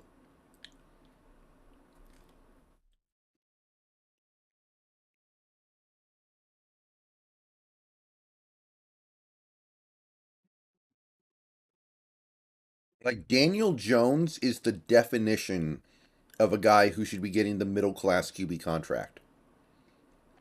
Definition. And it doesn't look like it's going to happen.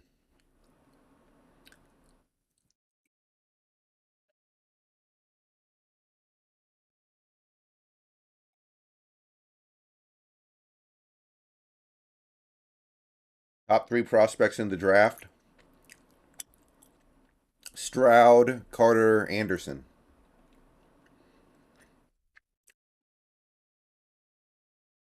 Well, the combine's during the day when I'm working, Weston. So I kind of can't.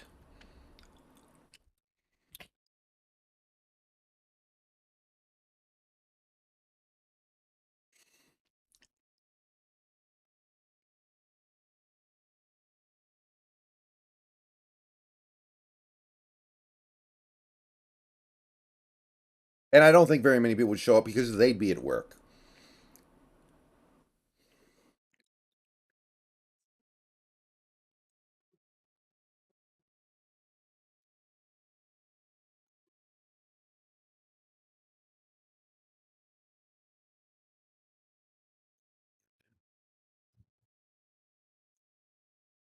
I'll definitely make videos about the combine, but I don't think I'm going to be making streams to watch it.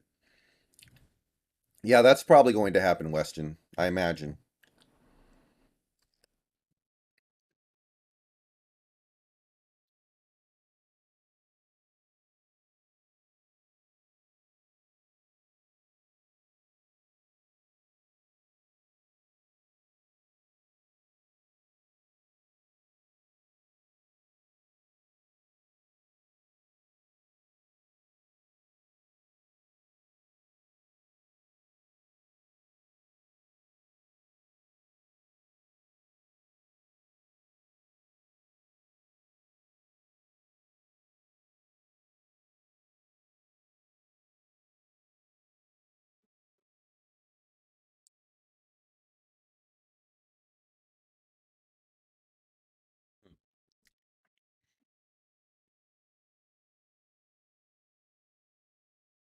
Right. Like I do think John Michael Schmitz is going to become close to a mid first rounder. And I seem to have lost something, guys. I will be right back.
Okay, I guess we're fine. Never mind. No, John Michael Schmitz isn't going to get drafted in the top 10. Centers never go in the top 10. That's unfair. The last time a center went in the top 10, it was before the Super Bowl.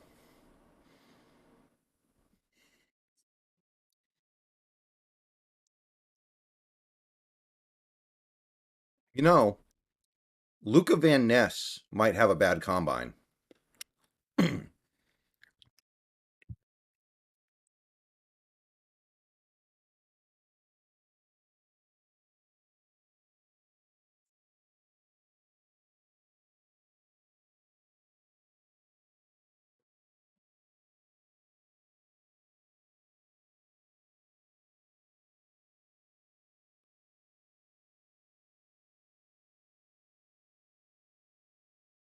Right. Exactly, Ian.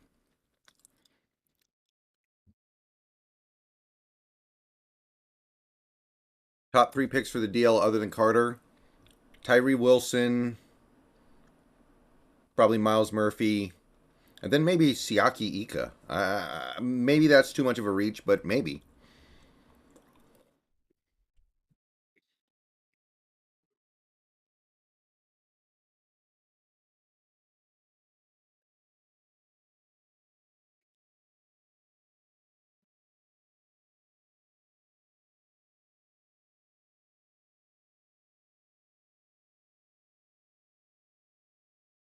Thank you, Matt. I appreciate it.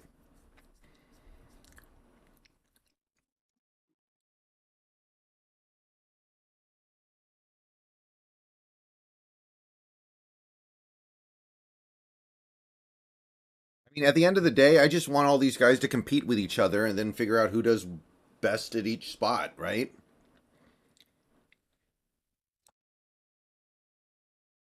Unfortunately, I just think we're going to have a log jam at outside corner. Have the Seahawks ever gone all in? Well, I would say, yeah. They went all in before they won the Super Bowl because they had to trade for Percy Harvin and pay him. They signed Michael Bennett. They signed Cliff Averill. Now, those were not big contracts, but they were significant. I would say maybe the year you traded for Jimmy Graham, that qualified as going all in, right? Like, you're trading first round picks for these guys. You traded 2 first round picks for Jamal Adams. Like, it's going all in maybe with the wrong guys, but in its own way, it is kind of going all in.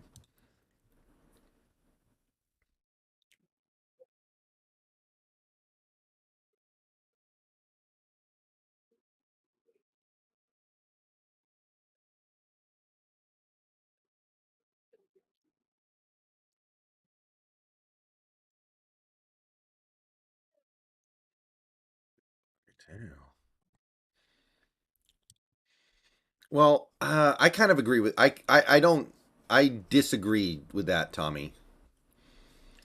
I think paying Russ top of the market and then not really doing anything else is not going all in. I think it's just like, okay, let's just make sure we win our 10 games.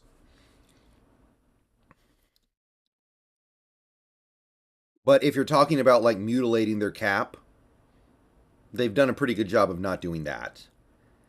I mean, they were very fortunate when they won the Super Bowl, right? Because so many of those guys were on rookie deals.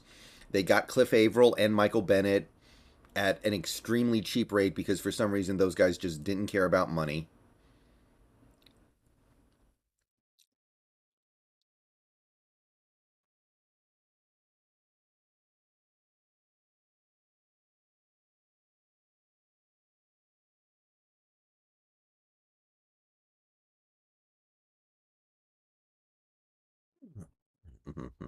Yeah, in 2020 we had a ton of cap space and spent it really, really badly.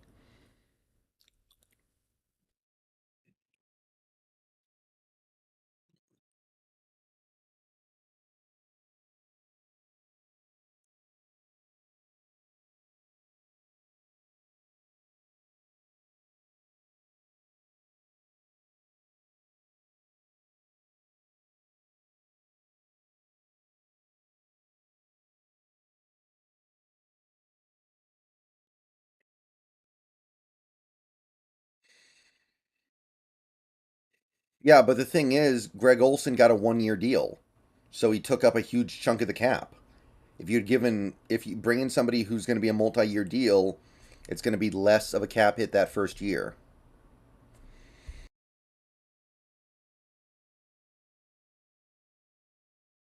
Yeah, Tommy, that's correct.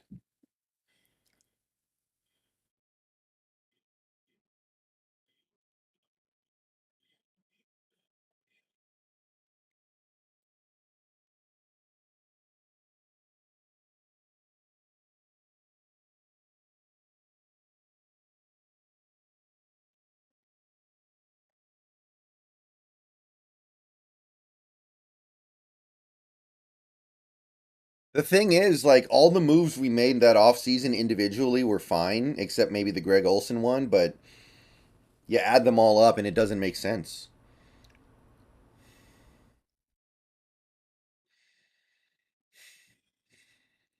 Yeah, in 2021 we kind of went all in, but then when things didn't start out well, we didn't take the final plunge. Like, we should have been super aggressive at going after guys at that point, but instead we just decided to chicken out.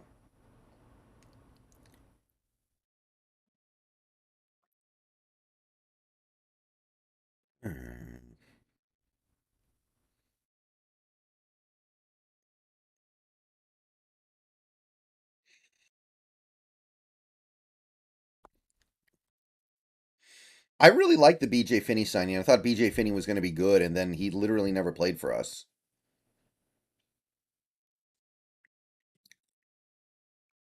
If we get Shelby Harris, if we trade Shelby Harris and don't resign most of the other DL guys, then who will be the leader to help guide the rookies? Um, we won't really have one. I think we probably sign somebody. Like I proposed in the video yesterday that you go after a guy like a Zach Allen or Draymond Jones.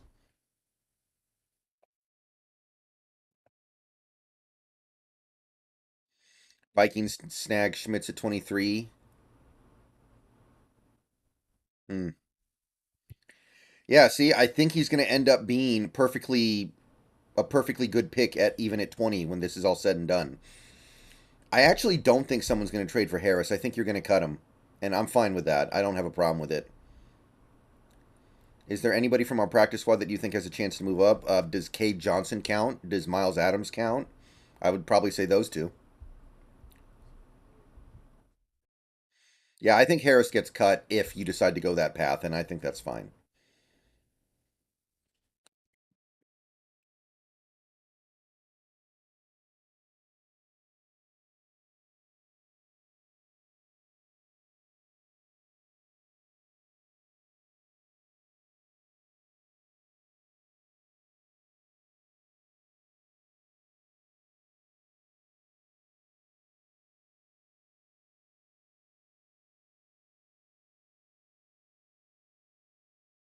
Um, at this rate, both might make it.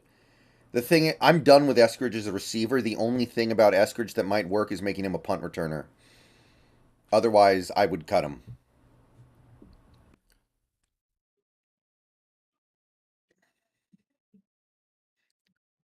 Ian, the players that we got in the Wilson trade don't really matter that much. It was about the picks. The players were just throw-ins by and large. It's not that big of a deal. Staniel, thank you for the $20 donated to St. Jude, and that pushes us all the way up to 520. And we've still got plenty of time to go, guys. So $520 raised for St. Jude's so far. Awesome work.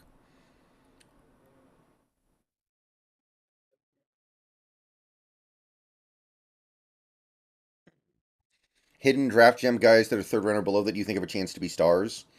I think Ivan Pace fits that mold really well. He's so versatile. Schmitz is going to be 24 his rookie year. Yeah, but he's going to be so much better than every rookie. It's worth it.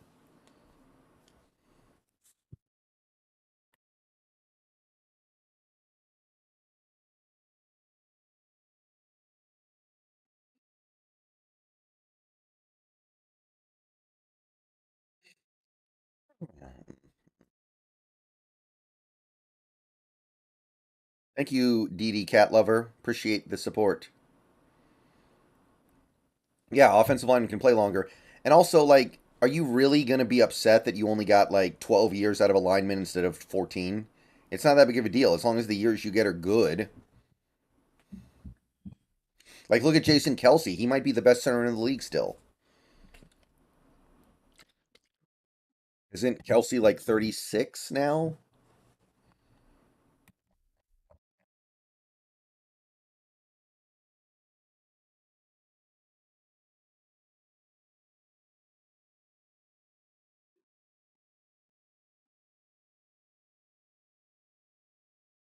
Beat it.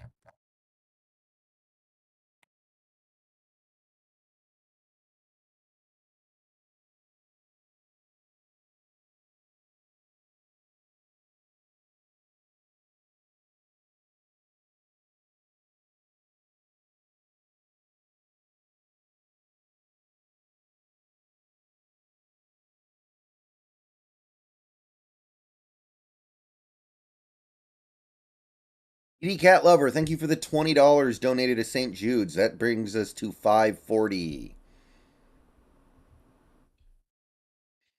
Very nice. Thank you, DD Cat Lover. Are you on Twitch right now too? Not right now. I will be later, I think, but not right now. No. Yeah, Godwin's going to be back. He's only going to cost like $1 million. Godwin is going to be super easy to keep around. He's at ERFA.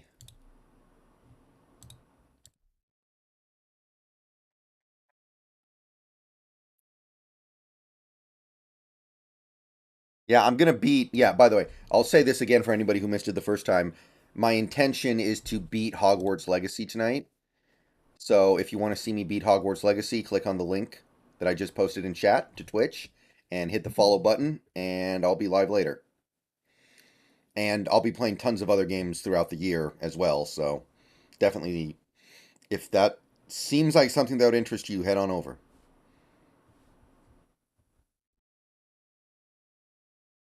Iggy should try returning punts. It is a different skill set, though.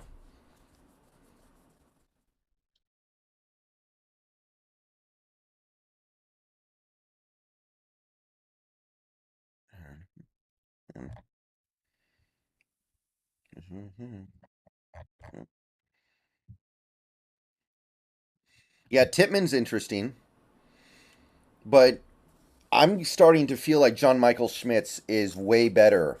So I don't mind spending the high value pick on him. But I wouldn't mind going another way too. There are other ways you can go. Like that's not a bad idea, but if you have the chance to get John Michael Schmitz at 20, I would definitely not object to that at all.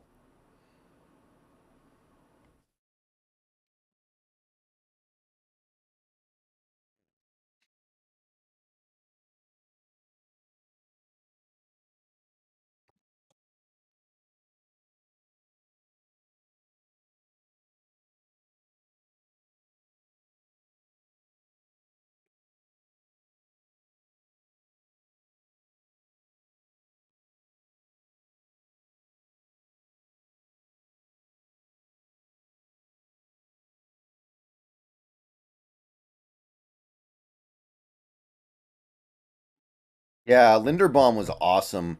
I wanted to trade down a little bit and maybe get him. That would have been fine. That was one of many routes that I really liked last year, but the route that we took was obviously great.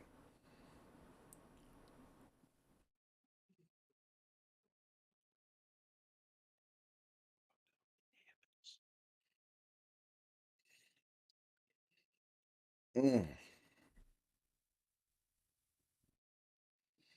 Didn't John say they tried to trade up for Linderbaum? That does sound familiar, Tommy. And I believe it. Makes sense. Lloyd played really well, actually. Devin Lloyd actually played great for Jacksonville. Um, a lot of people think he's already the best cover linebacker in the league.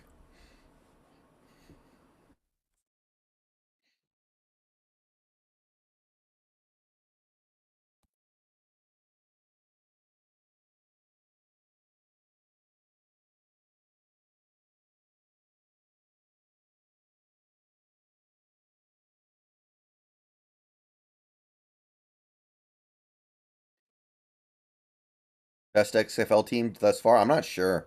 I'm not following. I'm only watching Sea Dragons games, mostly.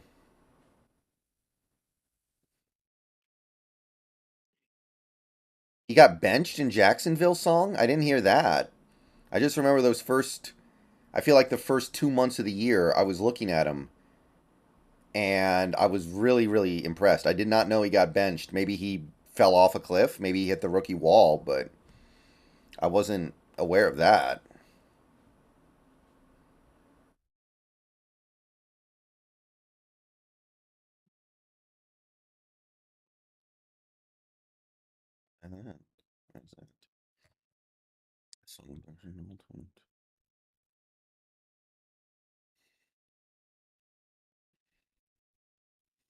Really? Okay. That's interesting.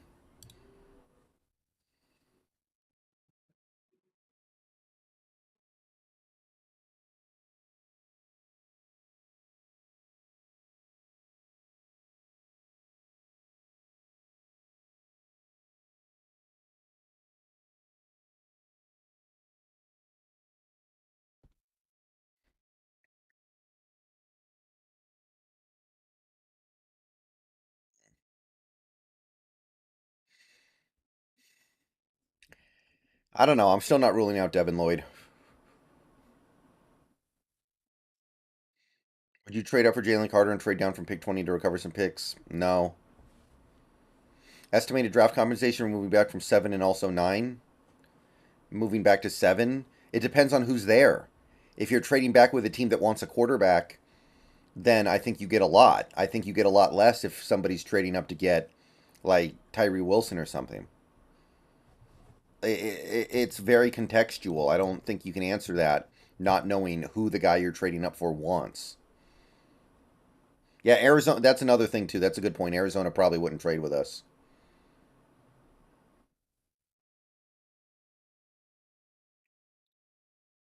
Can you do sim mock draft on stream? I'm not going to do it right now, but I am going to be doing it when we get closer to the draft a lot. Yeah.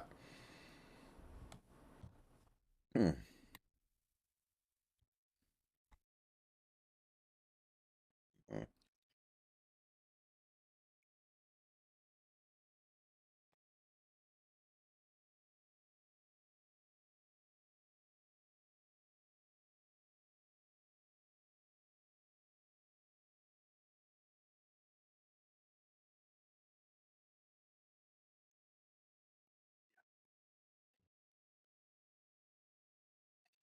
Yeah, I think Frank Reich will. I gotta say though, in all fairness, it's a little suspicious how many times Jacksonville just completely no-showed. I'm sorry, Indy no-showed games when Reich was there. They would play these terrible teams, and they would just not even come close to showing up.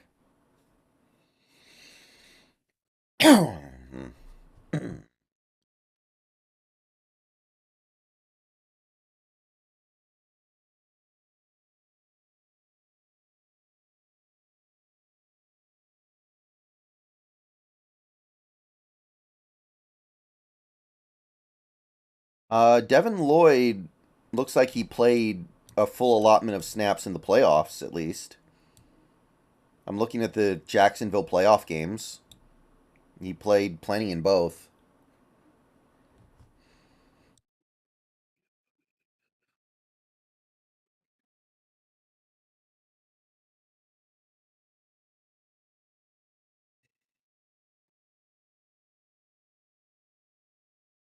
Jags also took Chad Muma. Yeah, he was another inside linebacker in this class that I really liked.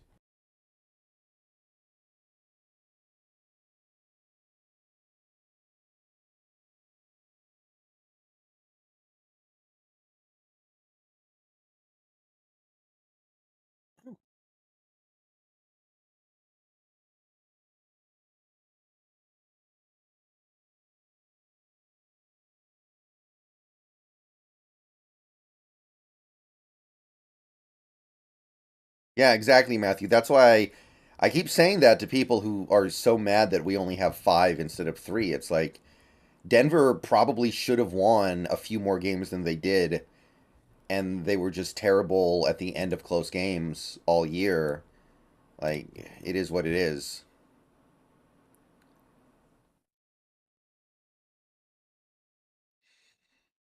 right? The thing is, when it comes to this team, we'll just never know who does what for sure, right? We'll never know if it's Pete or John doing anything. So we can guess. We can make us. We can very safely assume, for example, just as an example, John Schneider did not want to draft LJ Collier because John Schneider looks so pissed off when he's calling LJ Collier on draft day. We also can assume based off the reactions in um based off the reactions of the people involved, Pete and John. Pete wanted to draft Metcalf, and I don't think John did.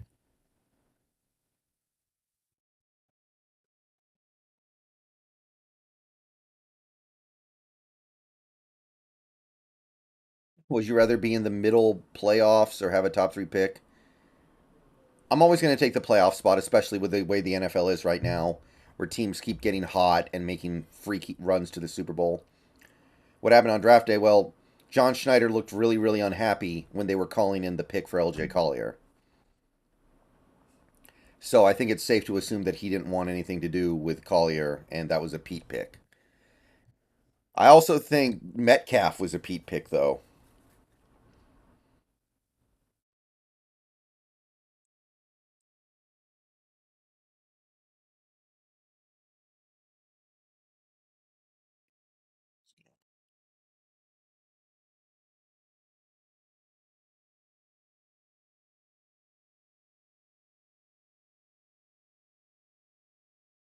Yeah, I've never seen that, Kyle.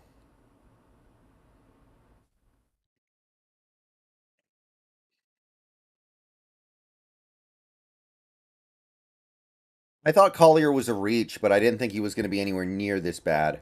I thought he was going to be okay. I didn't like it, but I thought he was at least going to be a decent pro, like playable, but no.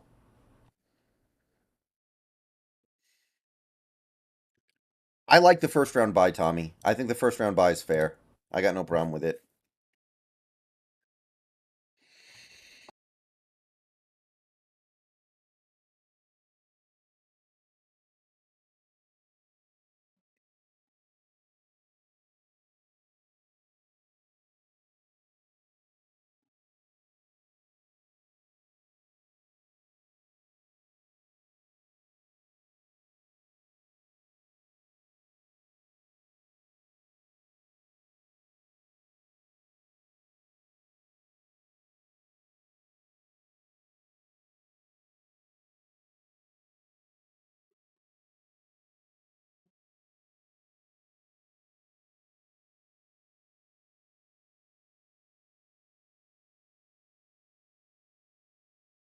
Um, Need trench help and run D help. What position did you used to play? I didn't play football. I didn't go to school. I never went to a public school, so I never played football. Yeah, I don't agree with us going receiver at 20. I'm not dead set against it, but I don't know why it would be assumed.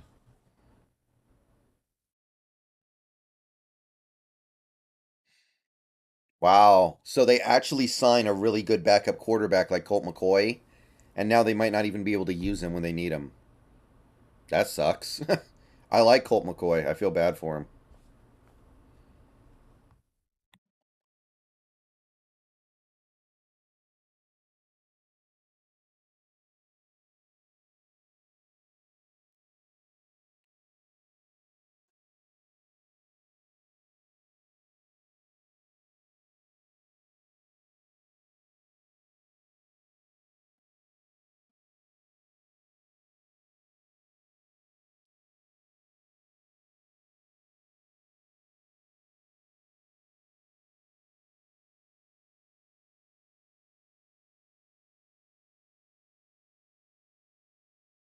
Yeah, I don't know. JSN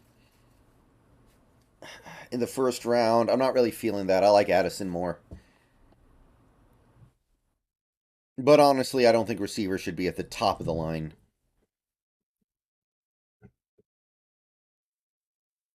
Do a new series where you rewatch your old videos. I'm not going to make React content. No, I'm not making React videos. React videos are like it's just so lazy, man. React content is super lazy.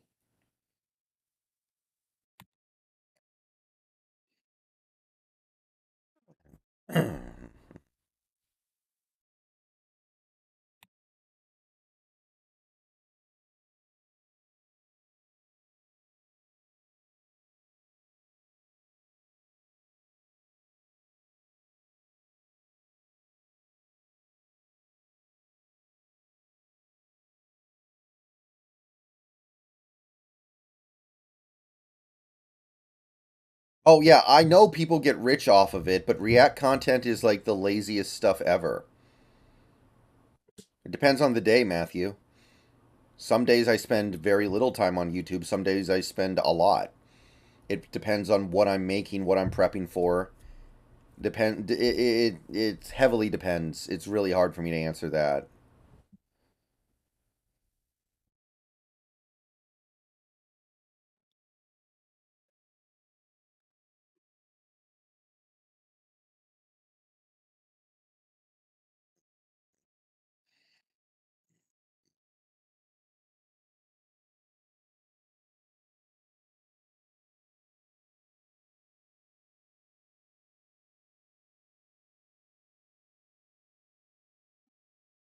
Are you doing the free agency streams? I am, but I'm starting to wonder. Um, are we going to finish all of our free agency stuff before it even starts? Are we just going to re-sign our guys and then sit it out? You think Ika's worth a first rounder? No, Rocky, I don't. I think he's a second rounder.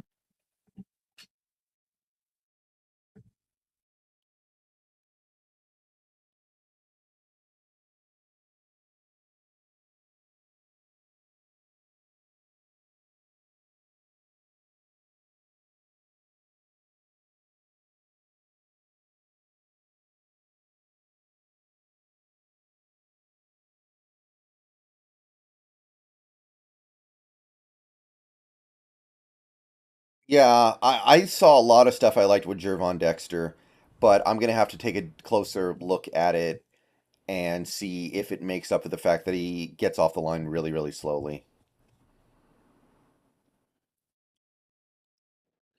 If we sign Geno, we'll presumably do a bunch of other stuff. We'll extend Nwosu. We'll extend Shelby Harris, maybe. We'll move money around in other ways. You can always find money to move around. It's easy. You just have to be willing to deal with the results.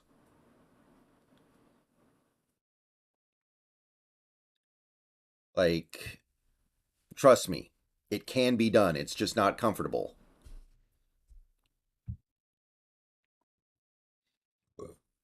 But sometimes that's life. You do things that are uncomfortable.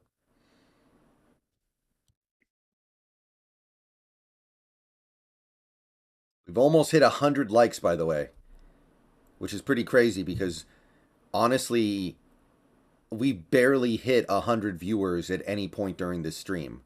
We only hit it for like a couple of minutes, like an hour ago. So that's actually pretty impressive. So thank you. You think Tariq has a sophomore slump next season? I don't know why he would. He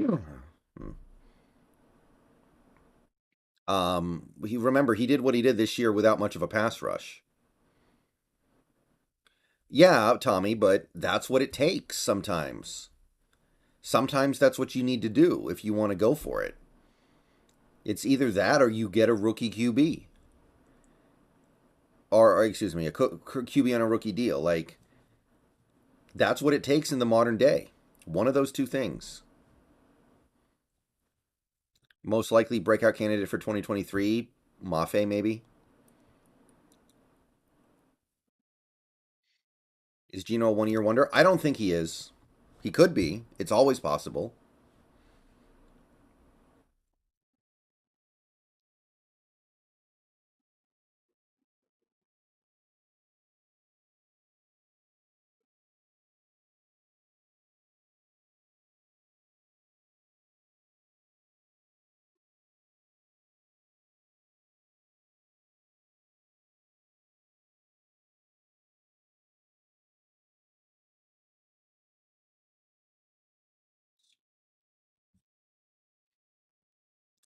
I'm gonna be doing recap videos, Francis. I'm not gonna do a watch party because the combine's during the day,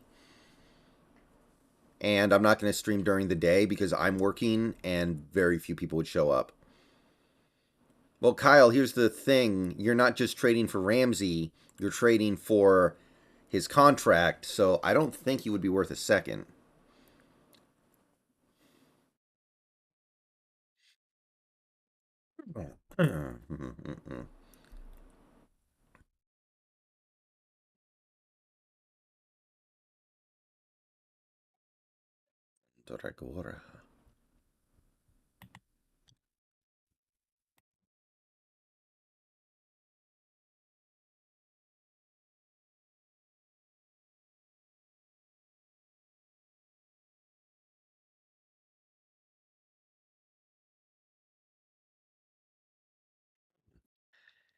Is there a way for me to donate without a credit card to the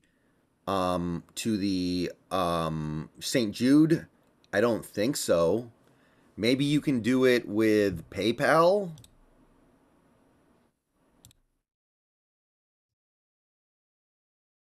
Maybe you can do it through PayPal, but I'm not sure. But I would just click on the donate button, go through the process, and see what it tells you. Ramsey wants a new contract and still wants to be the highest paid corner. Yeah, see? That's the thing. Like, there's no way I'm trading anything for him given that.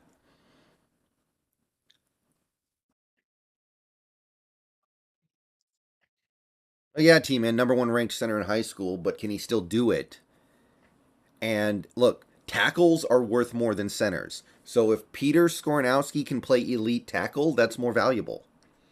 Go to food while watching the game. Uh, Depends on my mood. I don't have one set favorite, to be perfectly honest.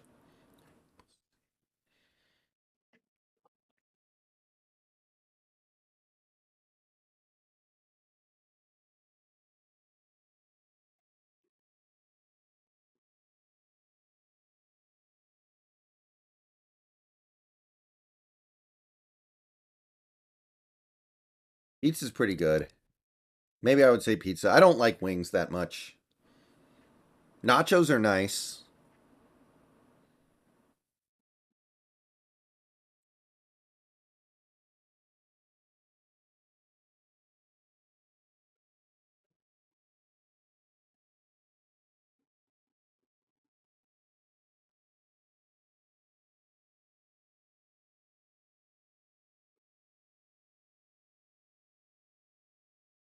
Nah, I can't do the. I'm not getting into the hockey thing very much.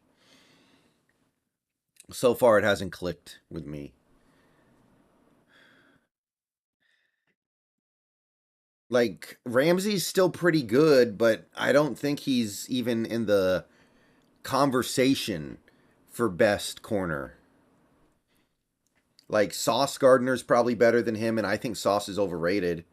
But Sauce is better. Woolen's probably better. Jair Alexander's probably better. Like, if he actually wants a new contract, there's no way I'm even considering trading him. T Man, I don't know, man. Maddest I've ever gotten while watching a Seahawks game. Some of those games in 2017 where we had all these great talented players, it was like really good stuff going on, and then the offense would just start every game like all the players had just chugged NyQuil. Like that was frustrating as hell because the team was good. The team had good players, and every game the offense just started like they were a sleepwalk. Keen.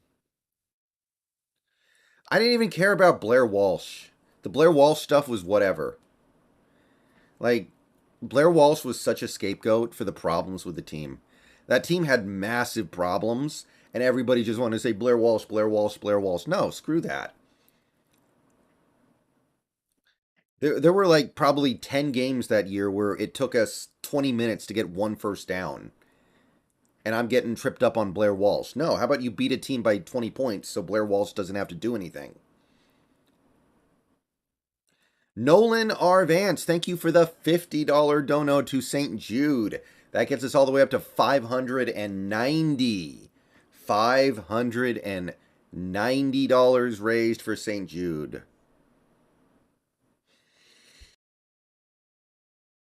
Oh no, I understand that. Of course, Walsh was terrible that year, but it drives me insane that people legitimately came out that year and were like, "Oh, we don't need to fire anybody. We can bring back all the same players except for Walsh and all the same coaches because we would have been 13-3 if we didn't have Blair Walsh." People were actually saying that, and I'm like, "So you want to bring back Tom Cable?" And they would be like, "Yeah, we would have been 13-3 if we had a real." It's like, no, you're stupid. Go away.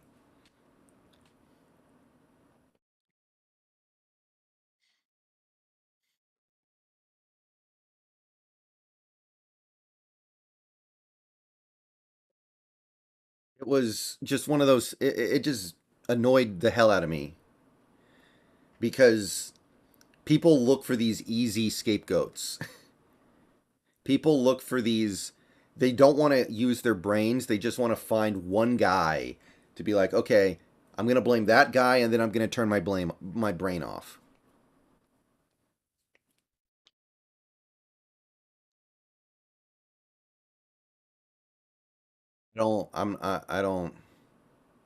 I don't like it.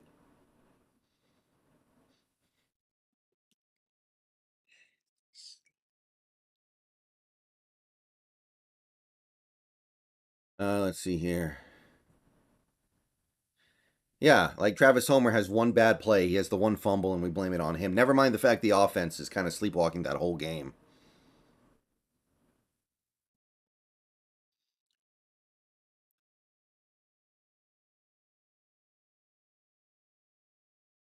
Oh, yeah, I was mad after that Rams playoff game. We lost to four finger Jared Goff. His thumb didn't work, and we lost to him.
One year, 5 million Robert Woods. Not a terrible idea.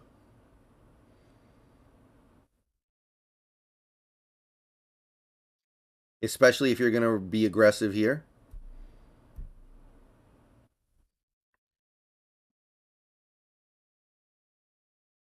Like, I don't care how good the Rams defense was that year, though. They had John Wolford starting, and then after John Wolford got concussed, they used four finger Jared Goff. You win that game. Win that game. GTFO.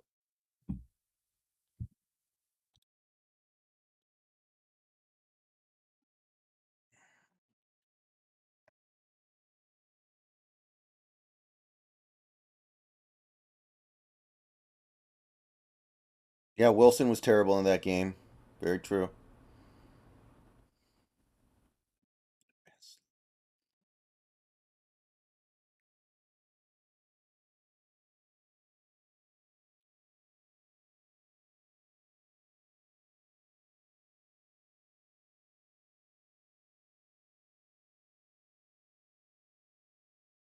Yeah, well, yeah, he hasn't been released yet. He doesn't get released until free agency starts.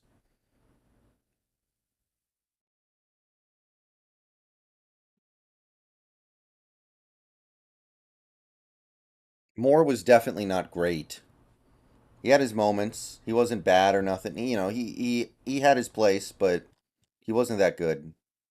Let's not over exaggerate things.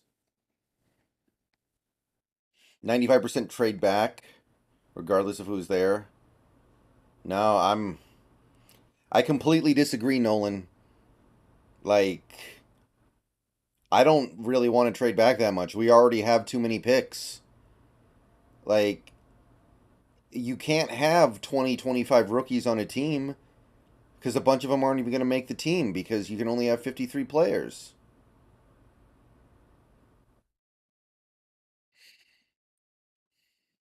When do we get a what do you mean, Yusuf? I don't know what you mean by that. But anyway, um yeah, no, I don't want to trade back that badly unless we'd have to get the right trade, and then I think we'd have to trade up later so we don't end up with too many rookies. I don't want to end up with 20 rookies and then have like 8 of them not even make the team. Oh yeah, Moore was better than what we've had since then. Trade back up later. Yeah, you could do that. But I don't want to say I'm like 95% trading back because there's an opportunity to get a guy who I absolutely think is worth it there. Like if we could get Jalen Carter at 5, I think that's totally worth it, especially in this class.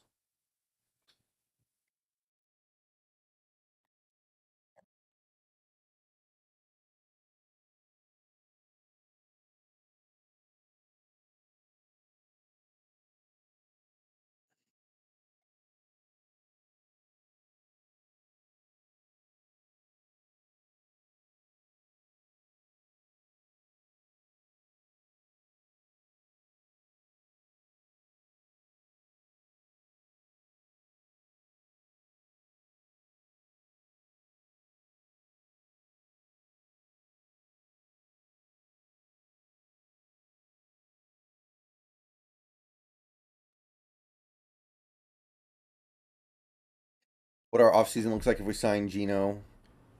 I already did that in the air. I already made that video like about a week ago.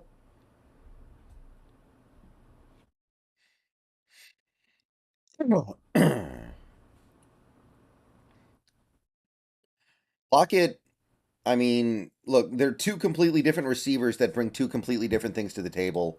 Lockett was better last year, though. I do think that's pretty. I feel pretty safe saying that.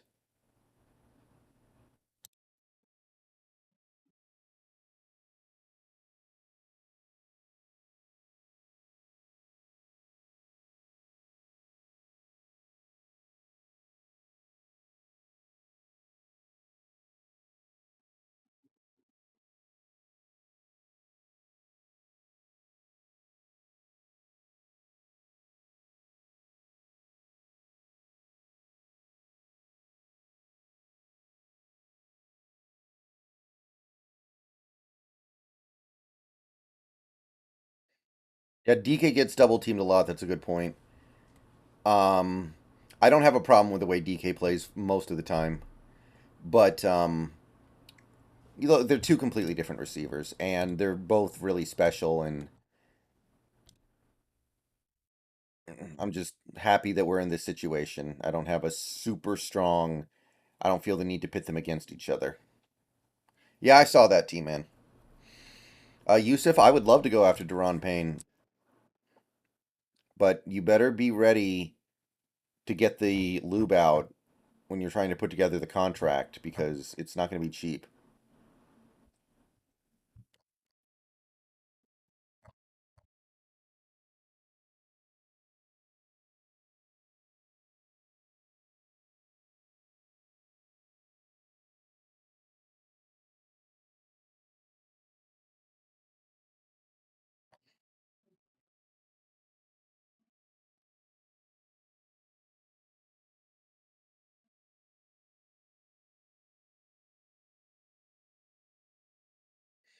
I like Kajila Cansey. I could see us taking him in the first round by the time the draft comes around and being pretty cool with that. I like him.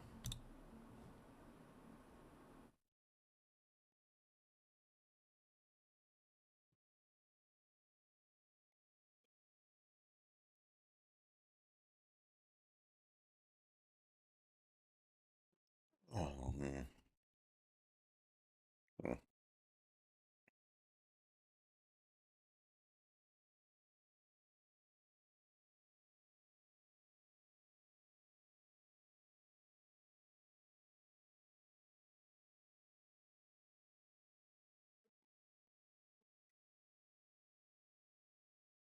Mm-mm.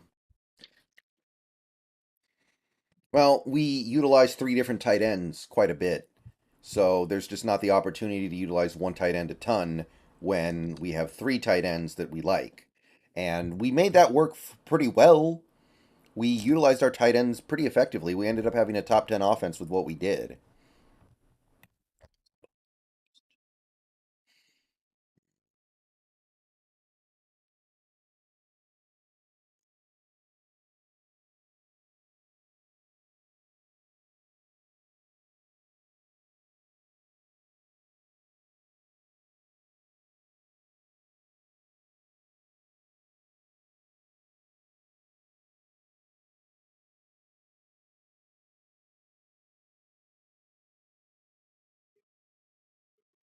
Yeah.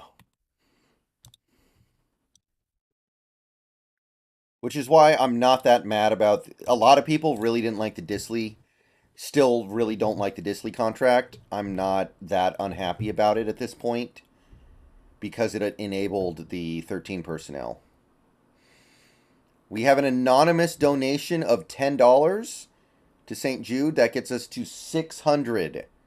We have reached the $600 donation mark to St. Jude. What do you think the reason Fant was a much better receiver in Denver?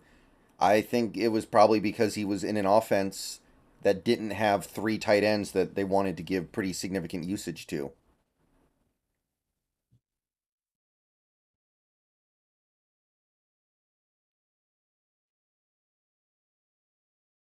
And here there were three tight ends, and you also had um you also had two number one receivers. Ava, welcome. Thank you for the congratulations. Is that Oscar in your AVI, Ava? I can't tell from here. Is that Oscar?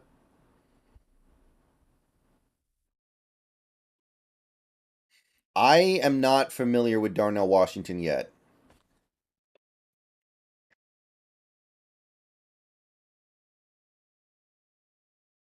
I have not familiarized myself with Darnell Washington very much yet. Yeah, I think Fant did fine. He just doesn't. You're not gonna. He doesn't get used that much because of the circumstances.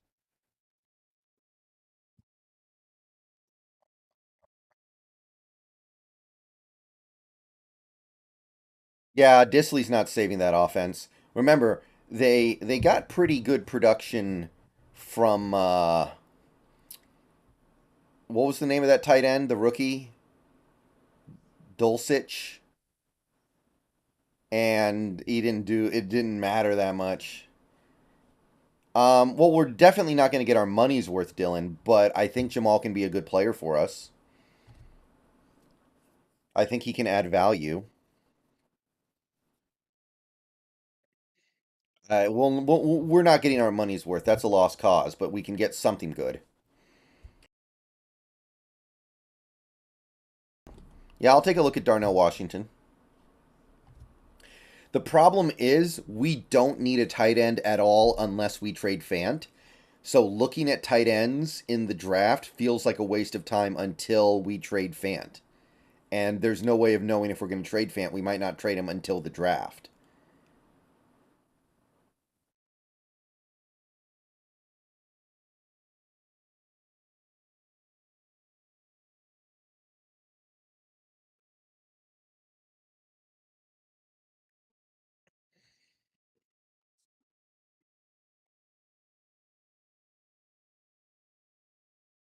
Yeah, Fant's on his fifth year option.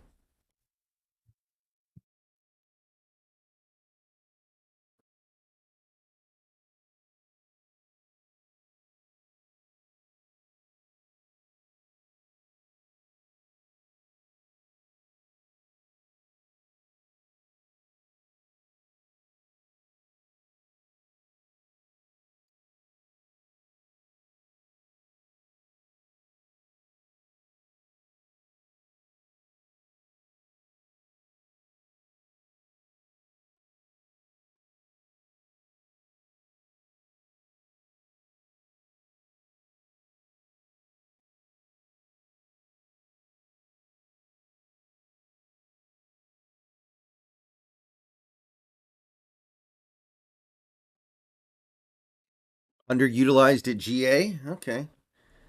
No, we can't trade Colby. Colby has. No, that doesn't make any sense. That doesn't save us any money. We're trading Fant because we want to save money. No, it's guaranteed money if he's cut, but it's not guaranteed if he's traded. If you trade Fant, there's zero dead money. That's the thing. Fant was actually a little bit of a better blocker than I expected. Is Trenton Simpson a scheme fit? I think so. I think Trenton Simpson could fit any scheme. Great, great athlete, fast, should be able to cover, should be able to blitz, should be able to basically play safety.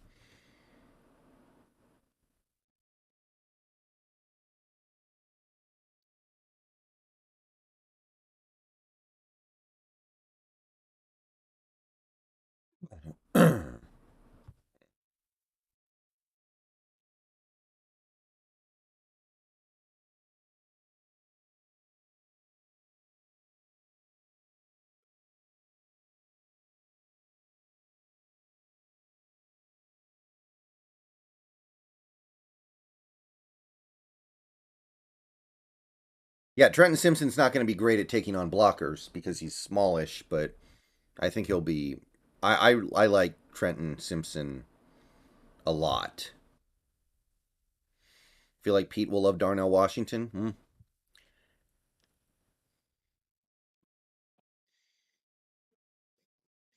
I'm definitely fine with the idea, but I'm not married to it. Not really married to anything.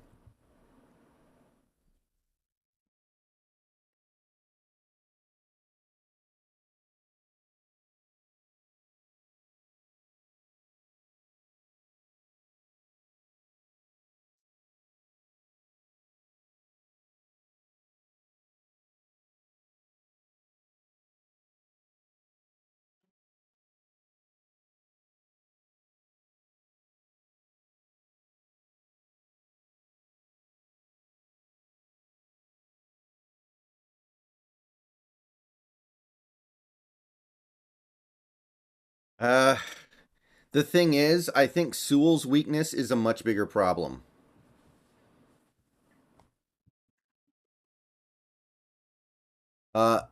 We have an anonymous donation of $20 Canadian, which I guess is $14 American. Thank you to the anonymous donor to St. Jude. We are now up to $614. All right, still moving and grooving along here.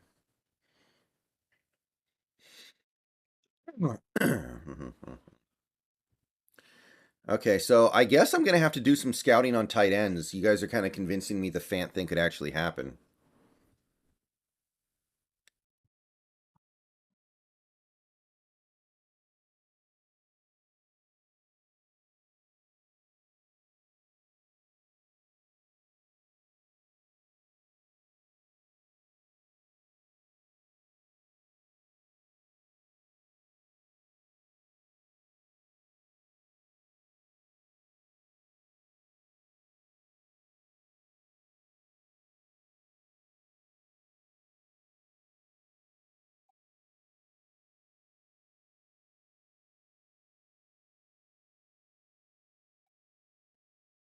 No, I don't like Sewell that much. I feel like his problems are a much bigger problem than the problem with Simpson.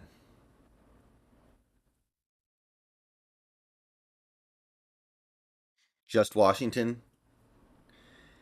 I mean, I don't think it make. I would have to look at least a couple other guys, right? Because if we trade Fant and we need a tight end, and let's say we get sniped on Darnell, then we're gonna have to take somebody else, right?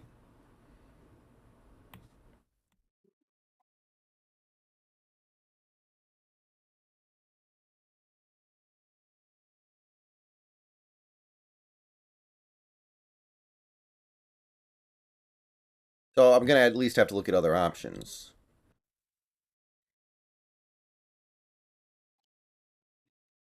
Harold, are you okay?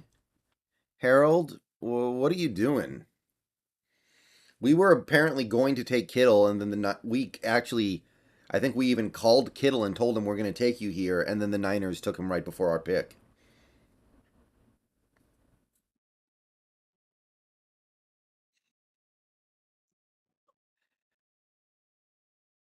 Something like that, Kyle.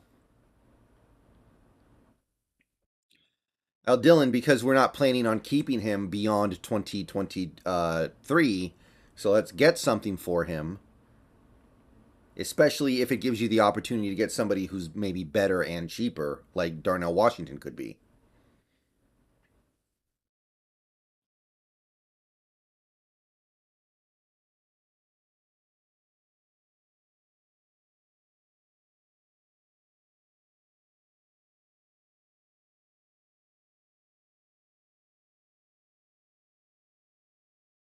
Harold, buddy, what are you talking about?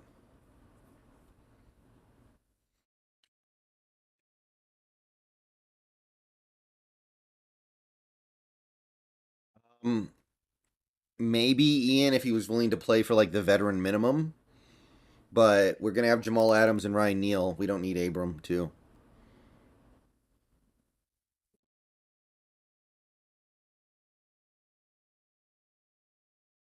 Not necessarily, Dylan. Not necessarily. especially if you're not going to go for it in 2023. If you're not going to go for a championship, if you're not going to push in, then maybe it makes sense to get extra draft capital. Did not realize my dono didn't show name. Oh, welcome JS. How you doing tonight?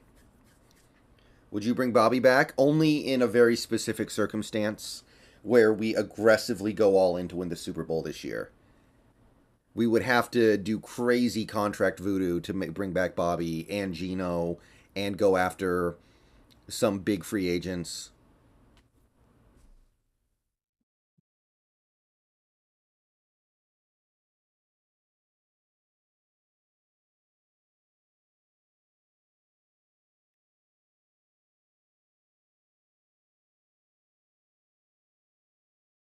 Okay.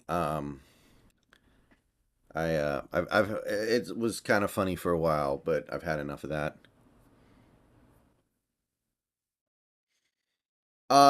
It's from us, JS. It's not from the team. I think it's possible they're thinking about it, but I have no way of knowing.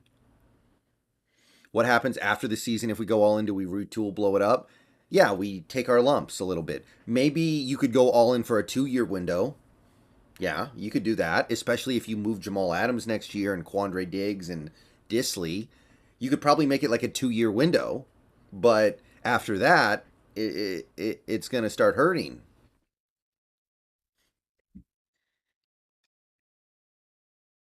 I don't think B-Wags would take the KJ Wright contract. Whoa! Okay, guys. Wow. Wow, guys. I don't know who that was. I guess it doesn't really matter, but somebody just donated $300 to St. Jude. So whoever that was, shout out to you. We are approaching 1,000, and I'm probably going to stream for about another hour at this rate. So we may yet get there. Oh yeah, JS, I like Fant too, but the thing is, I don't think we're going to bring him back after 2023. And if 2023 is a year where we're not going to aggressively go for it,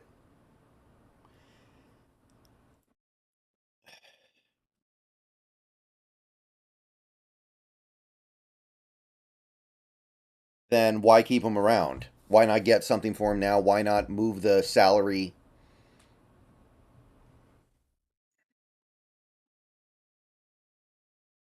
I think Brian Branch is going to go too high in the draft. Thank you, John Stillwell. I appreciate it. We have hit 12K. And by the way, John, I see all of your tips that you do every now and then. And thank you for that, by the way, John. There's really no way for me to reply to it, but I am aware of it. I see it, and thank you. I appreciate the support, John.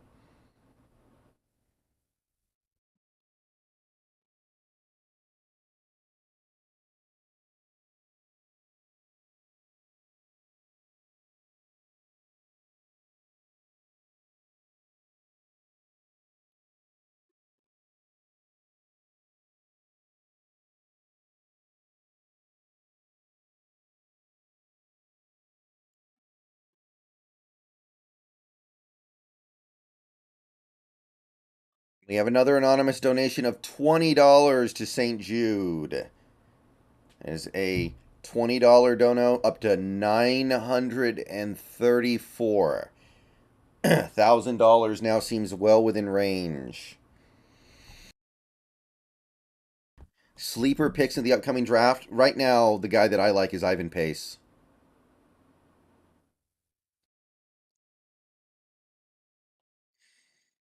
That would be my sleeper. I like Ivan Pace. Um, that to me is the standout guy. Maybe a guy like Whippler's kind of a sleeper.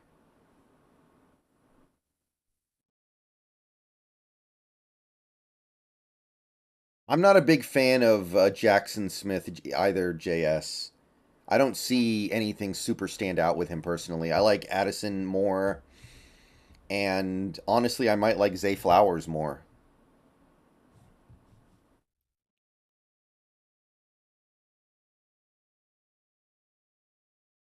Yeah, but DK has some traits that just flash super hard.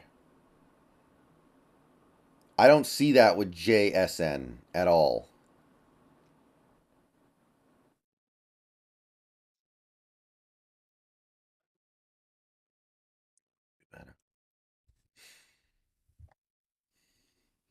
Man, the Celtics are going to win the title this year, huh?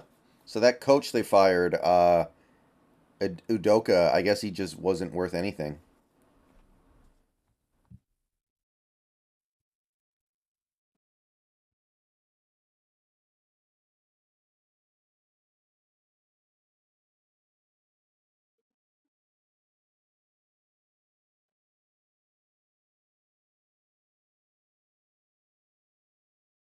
No, Ian, I'm gonna watch it after it's. I'm gonna watch The Last of Us after it's over. After all the episodes are up.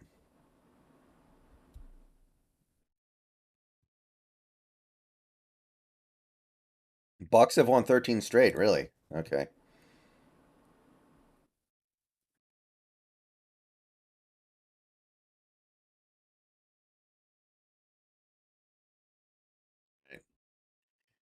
Trolls are starting to come in here.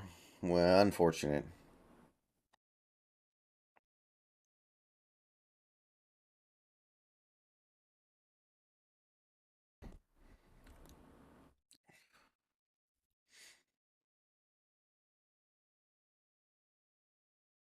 Yeah, I've heard it's really good. I'm definitely gonna watch it.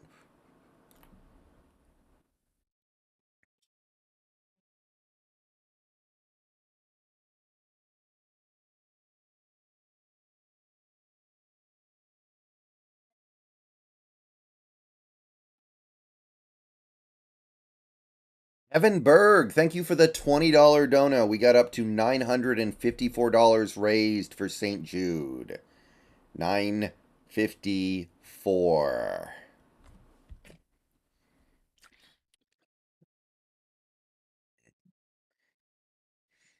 Where would we be if we traded Russ the year before last year? Uh, I imagine we'd probably be in a pretty good spot. Here's the question.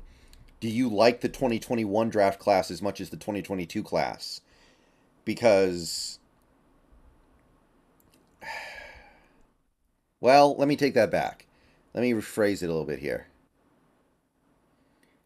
Do you like Justin Fields maybe being our quarterback? Because we might end up with Justin Fields if we make that trade. Do you think Russell is terrible? Of course he does, Tariq Island. That's pretty obvious. I don't know how that's even a discussion. What do you think about DeMarvin Overshown? He's interesting, Kirk. I have looked into him a little bit. I know what it means. Like, we may have ended up with Justin Fields if we trade Wilson a year early. I'm not crazy about that. Thank you, Tariq Island. I appreciate that. And I will do that, and I will very much be doing that.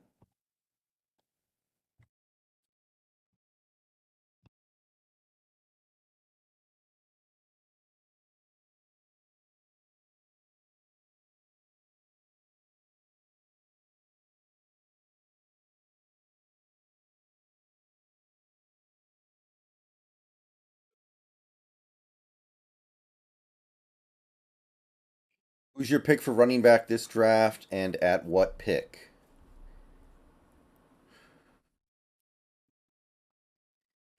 Charbonnet, late second round would be nice.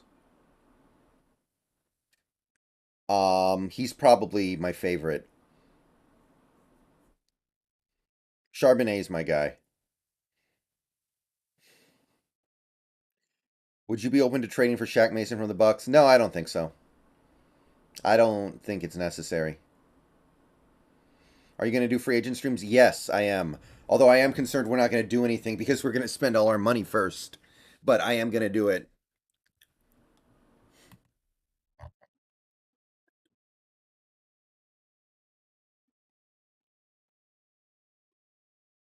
Insanity.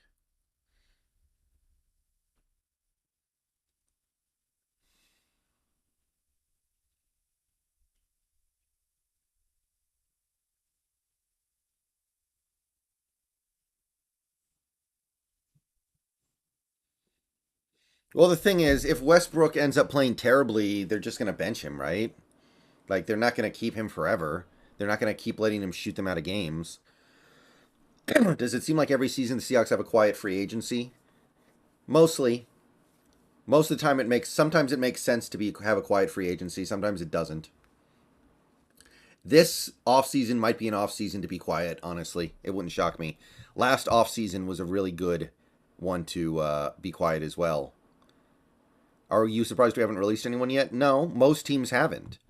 The Titans have released people, the Rams have released somebody, but most teams haven't done their releases yet.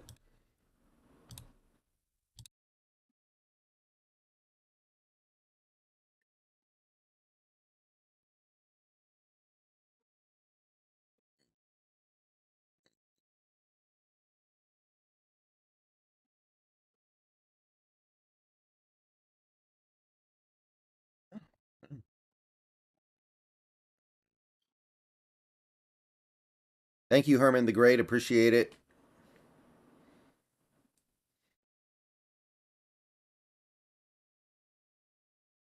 We're going to have a game soon that breaks the scoring record, right? It just has to happen soon.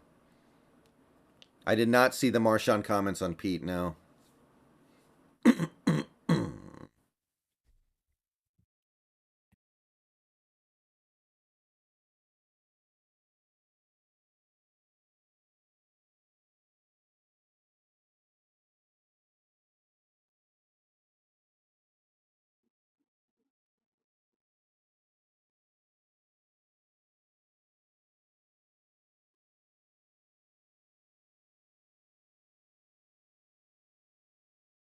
I don't know if it lengthens the window, Matthew. Maybe it does. The thing that makes a really good window would be the rookie quarterback, so maybe. But the rookie quarterback you get has to actually end up being good. No guarantee of that. I can't remember Tariq Island. Check the scoregami chart. I think somebody has it posted online.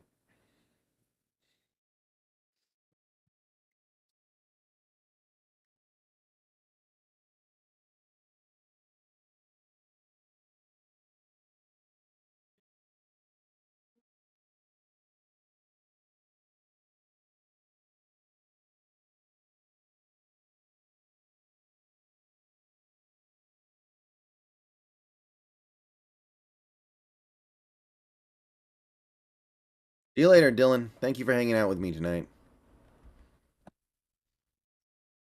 I mean, the thing is, eventually Pete's going to have to go all in, right? Eventually he's going to be like, this is my. At some point, it's going to be, this is my last year. Like, he may not even have much of a say in it if, like, let's say you pull in a new owner and the new owner is like, I just want a new coach. Got to do it eventually. Robert, welcome.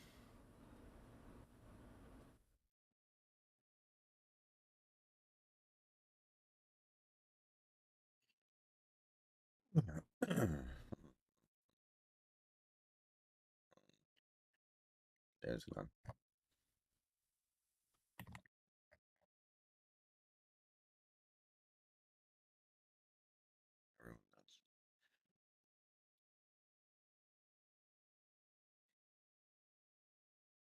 You being around one, would you prefer AR or WL? WL for sure, definitely.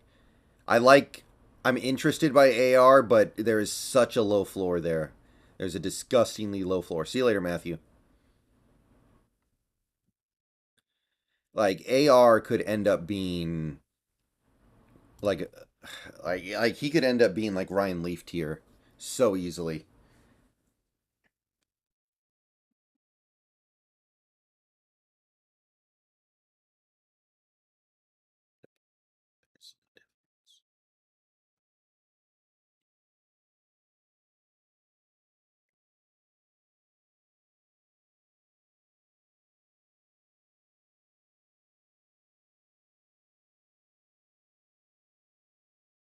Vitae, Lions are cutting Vitae. Oh, great. Well, we got ourselves a bloody spammer. Wouldn't you trust JS in selecting a QB? Probably. I will say this: wasn't he interested in Baker Mayfield? right? Like, didn't he think about taking Baker? So it's not like his record is perfect, but it seems like it's pretty good.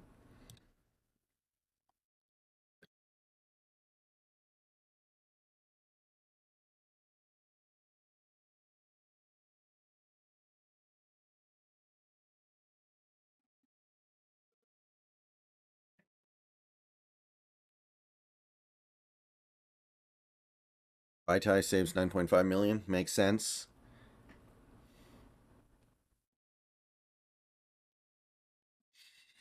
Yeah, that's possible too. I think he looked at both guys, right? Baker and Josh Allen. Pretty big difference. Pretty stark difference.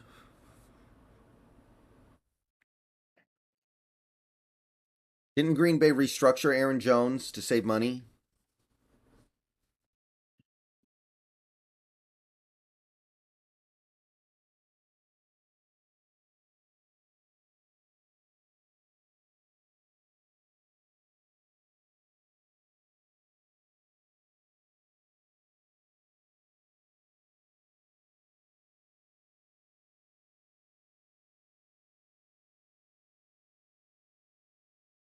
Wow, Bengals are going to cut Mixon. Wow. It's a good move, I agree, but like that's drastic. It feels kind of drastic, don't it?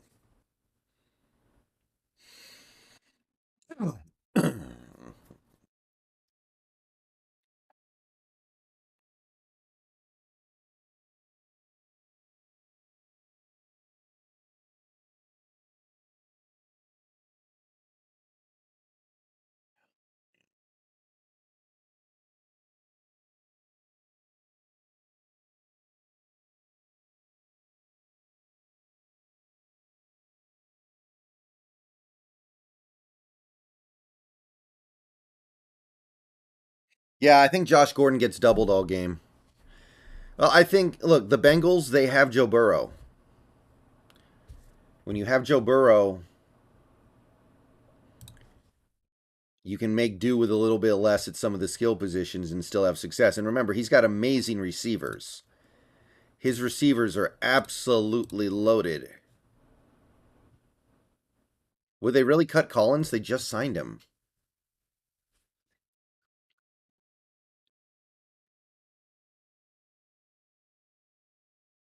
All right, guys.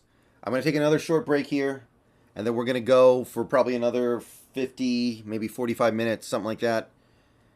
Um, we're going to try to get to 1,000. We are only $46 away from $1,000 being raised for St. Jude. So when we get back, we're going to go for it. See you guys shortly.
All right, back.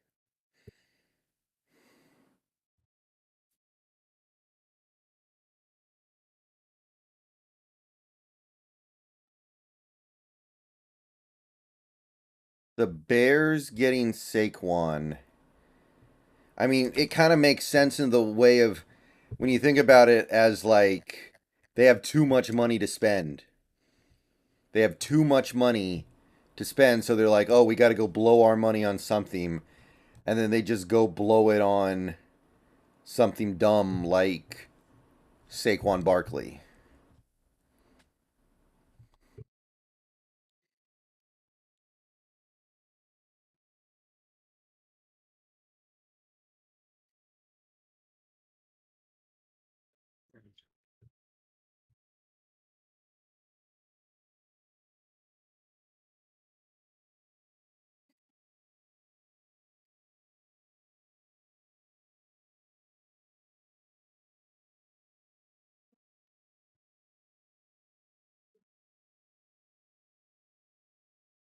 Like that's what the Jaguars did last year, right? They had too much money, so they ended up blowing it on like Christian Kirk. Like they gave Christian Kirk way too much money because they were like, "Hey, we have the money, let's go spend it."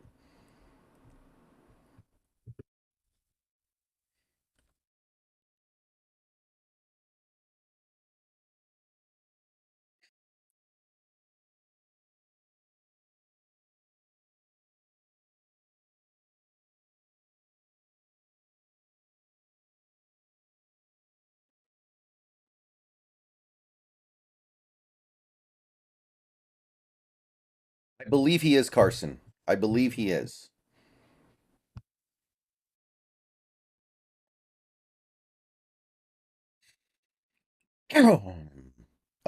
Kendrick Bourne, David. I know who you're talking about. Kendrick Bourne.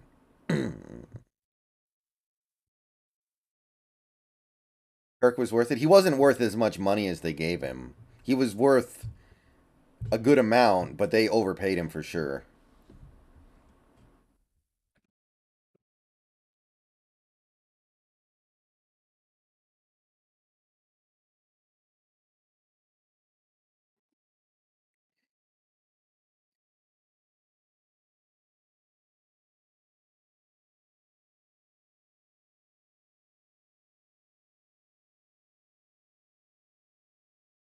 Apparently, Shaq Griffin might get cut this offseason.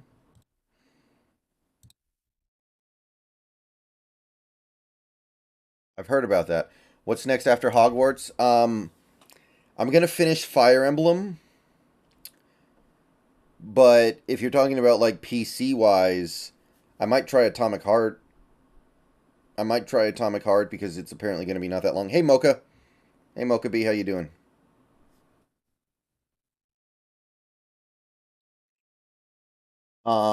If you're talking about like the next PC game, let me check something here real quick. I am gonna do Elden Ring, but I don't think I'm gonna do it now. Hold on, let me make sure I get this right here. The next big release on PC is Resident Evil 4. Jedi Survivor got pushed back. So I might try Atomic Heart, and then I might play some random indie games like Binding of Isaac. But the next, I'm also gonna eventually start Horizon Forbidden West soon. So there's still a bunch of fun stuff coming on.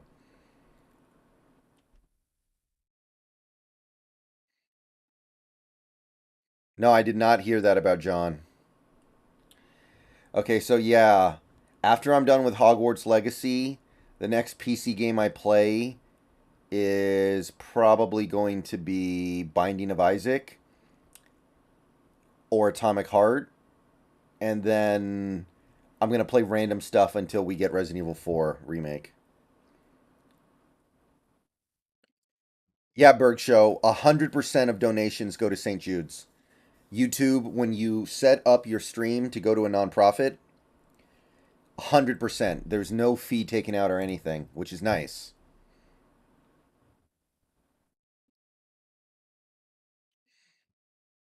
Yeah, I'm expecting it to be really good.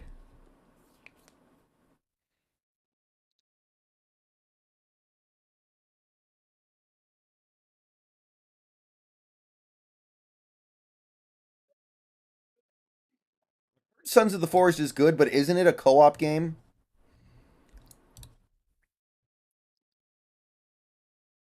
Isn't it a co-op game or is it single player? Yeah, I'll play Spider-Man at the end of the year in all likelihood, unless it gets bad reviews. Nolan R. Vance, thank you for the $50 dono to St. Jude, and that officially gets us to 1,000. I believe officially $1,004, but we are now officially at $1,000 raised for St. Jude. So officially we have gotten to the point well beyond what I thought was realistic. I thought it was going to be maybe 500. I didn't think we were going to get to 1,000. So thank you, Nolan, for getting us there. And I mean, hey, that's pretty awesome, right? Yeah, yeah. I've heard Sons of the Forest is good, but I'm not sure if I'm going to play it yet or not. It sounds like a longer game. It sounds like a game that you would sink a lot of time into. The reason why I want to do Atomic Heart, even though I've heard it's not great, is it sounds like it's a little bit of a shorter game.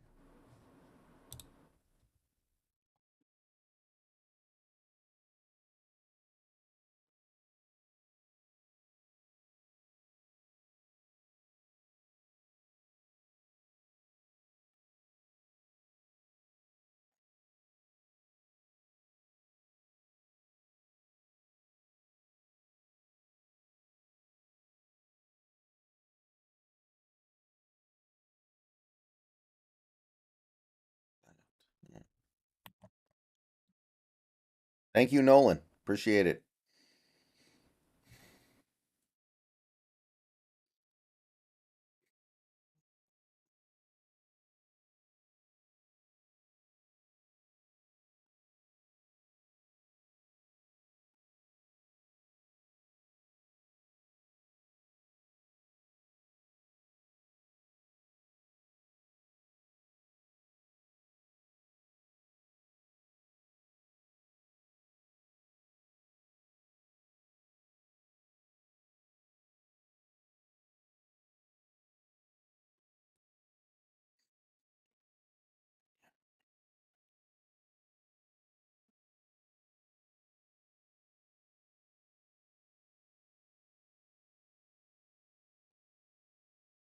So, yeah.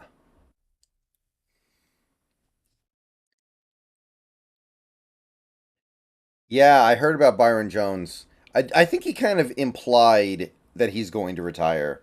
Like, how can you say one thing? How can you say that and then say, "Oh, I'm not going to retire"? No, you're going to retire, dude. Come on.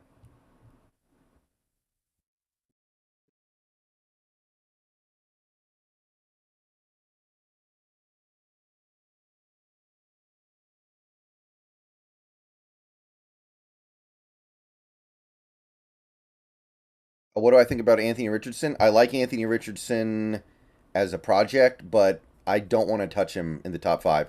Empower Code, thank you for the $100 dono to St. Jude. That gets us to 1.1 thousand raised on the stream. Have you played the Wolfenstein game? A little bit. It's been a long time since I played Wolfenstein, though. I've wanted to play the new ones for a while now, but hasn't happened.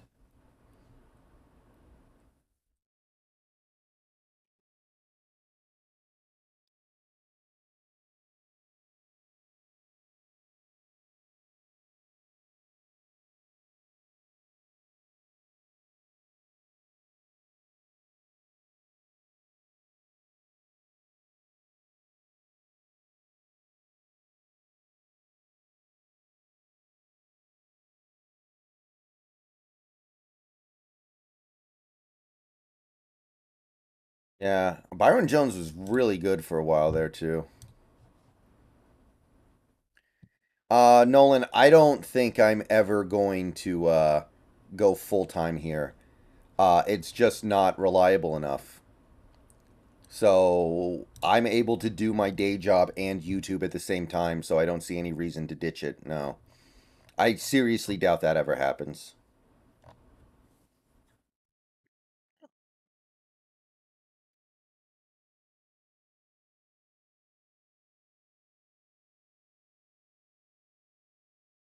I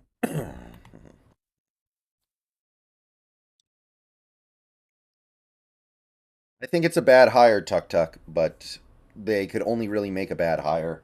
There's no way you're going to make a good hire with Kyler being out and on that contract. I actually don't know if I agree with that. I don't think this QB class is shallow. I think people are just looking at AR-15 and thinking like, "Wow, this guy could be like Lamar Jackson with a better arm." And they're going so crazy about it, they forget like, "Hey, Lamar Jackson went at the bottom of the first round." I mean, to me, like honestly, I would take him in the second half of the first round, I guess. But I'm also looking at it like, what's the difference between him and Malik Willis? Because Malik Willis went at the bottom of the third round. Miles Murphy at 5. I like Tyree Wilson more, Cole Banning. I like Miles Murphy, but I don't know if I see him as a top 5 guy at this point.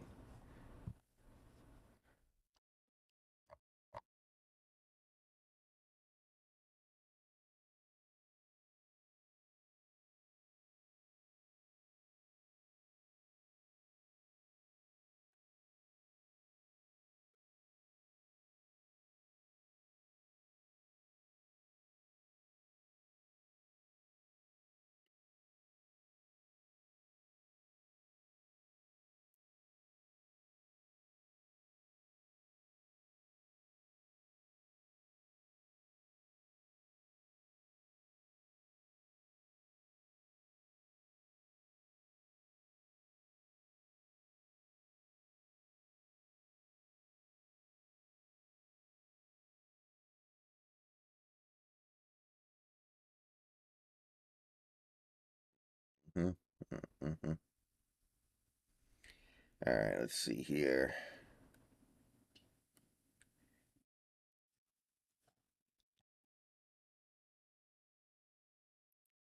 And the Twitch export functionality takes forever. I'm dumping all my Twitch VODs onto a separate YouTube channel. Takes forever for the export to work. Like, dang, man. Hey, Yusuf, what's up?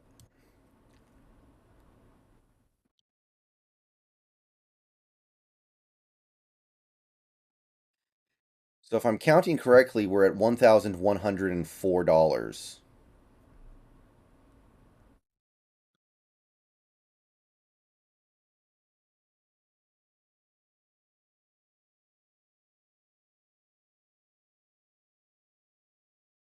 Yeah, I don't know what to think of KJ Jefferson. He's going to take such a beating, he should have declared.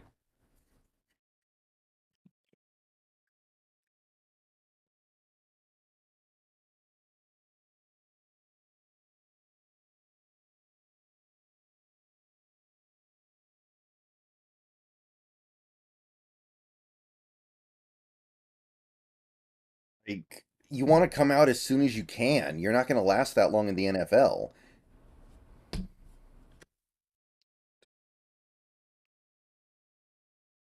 Yeah, Greater Joe, but that's not going to win you a lot of games. That's just going to create a lot of highlights.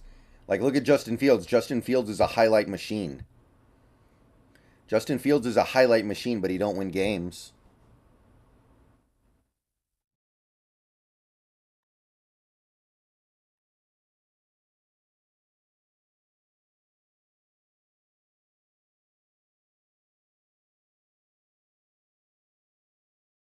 Next year's QB class should be excellent, Nolan. Thank you, WA Fish Quest. I think we're $96 short of 1,200 to St. Jude's. We're going to stream for a little bit longer. I don't know if we get there, but we've already gone above 1,000, which is well beyond what I was thinking. I was thinking maybe 500, so that's pretty awesome. Van Dyke, he didn't have a good season. Is there any college coach you like the look of? You mean like coming to the NFL? Not really. Lincoln Riley would be interesting, but he's going to be at USC for a while.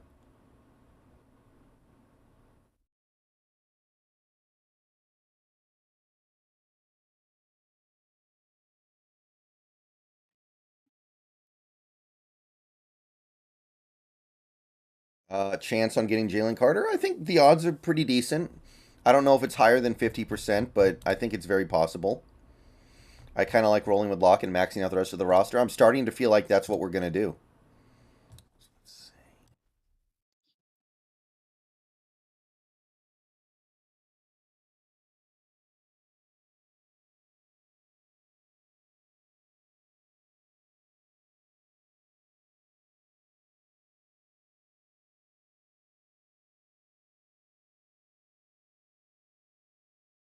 Um, the quarterback class next year probably is better.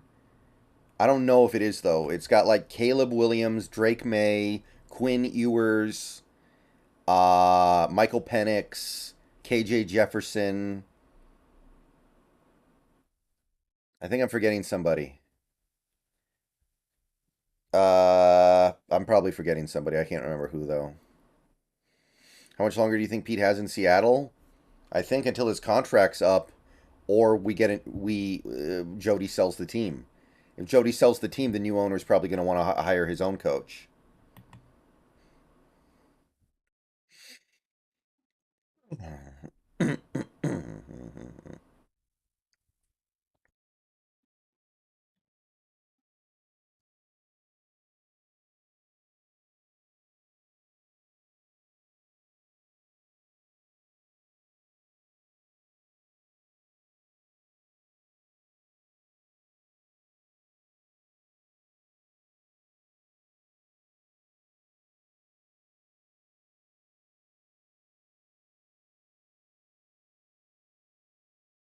What round do I have Hooker going? He'll probably go in the second. I would be hesitant to touch him until the third. The ACL has me really concerned.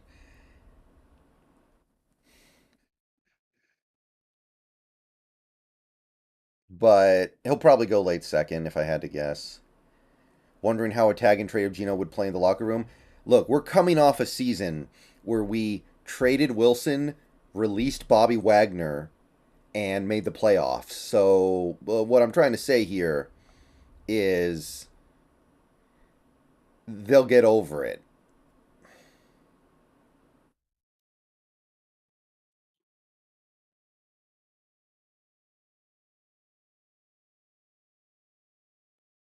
Well, we didn't cut Jamal, though. Jamal just got hurt. It happens. What I'm saying is the team made some emotionally charged, potentially business decisions, and the team, you know, dealt with it.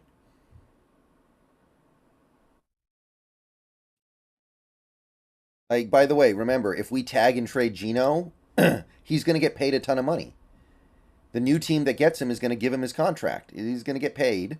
So it's not like we're depriving him of his money.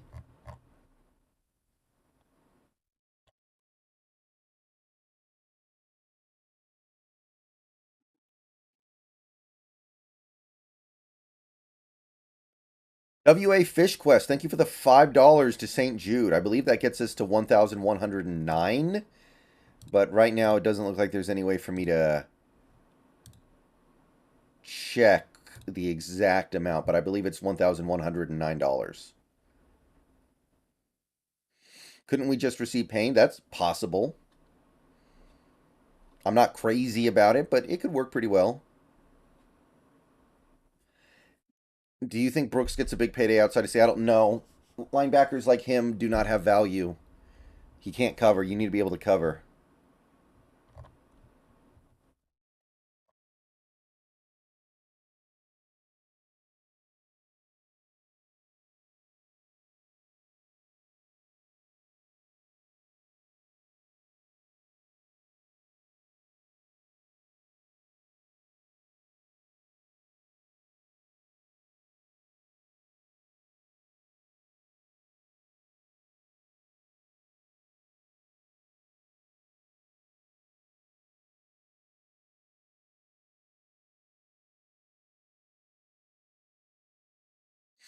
Egan Montanona, thank you for the $5 dono to St. Jude's.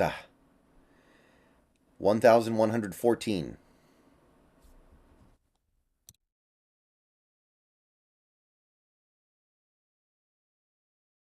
think we'd probably have to throw a little bit extra into the trade to get Payne for Geno, but that's a possibility. I maintain that there are going to be teams out there that are desperate for a quarterback. Like if you're the Jets, if you're Robert Saleh, and you know you're about to get fired, wouldn't you say screw the picks, screw the money, let's get Geno? Do you think we stick with the 3-4-D next year? Yeah, I do. If we keep Desai, I think we do. Free agency is the best way to address our linebacker needs. You're probably right, yeah.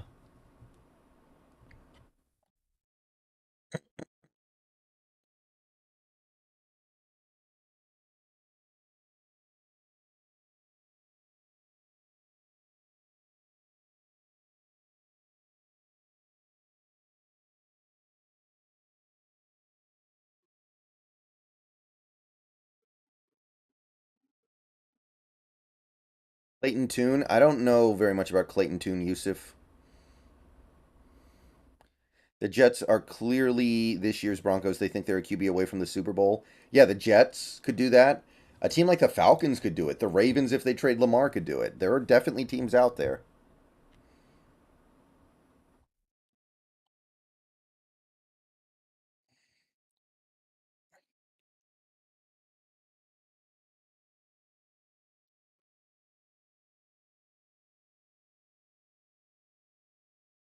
Hmm.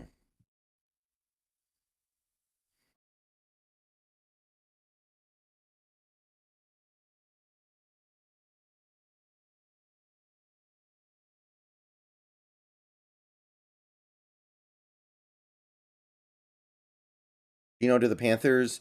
I think the Panthers are going to want a young quarterback. I don't think they want a veteran. Hey, Kelly, how you doing? What do you think the odds are Jamal plays the majority of games next year? I'm going to say he does. He doesn't play all of them, but he plays some of them. I'd say he played well more than half of them. Yeah, Kelly. I think it's 1,114, but I'm not sure. I can't check the exact number until I turn the stream off, which I'm going to do pretty soon here. We've been going for almost 4 hours. I think that's sufficient. I think we've talked about everything that needs to be talked about. Everyone's had the opportunity to donate. Everyone's had the opportunity to support, and things went phenomenally well.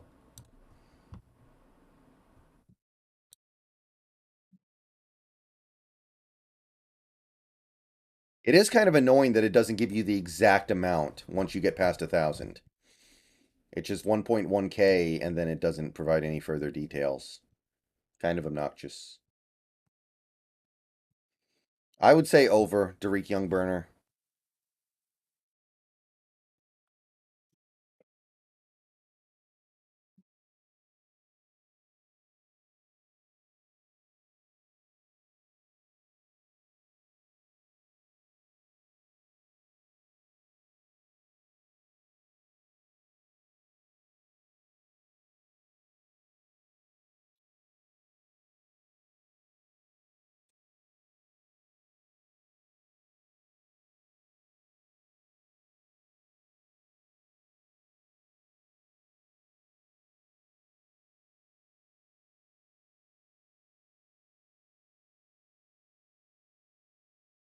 Where could Gino go? Um, I think the team that makes the most sense is Washington.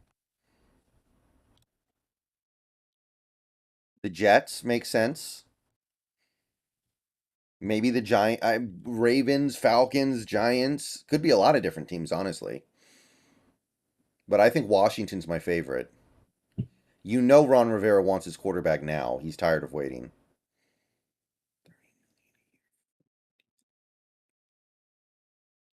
Right, Greater Joe. But if you do that, you then need to go all in. Super aggro, spend money, get free agents, just go nuts trying to build the best team possible.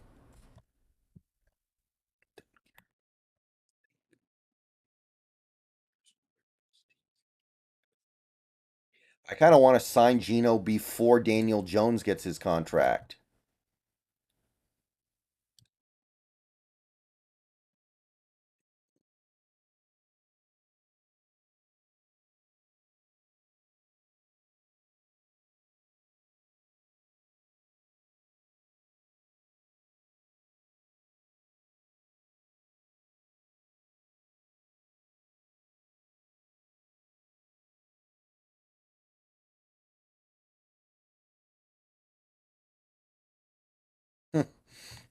Huntley didn't play good last year. I'm out on him. He was interesting, but I'm out.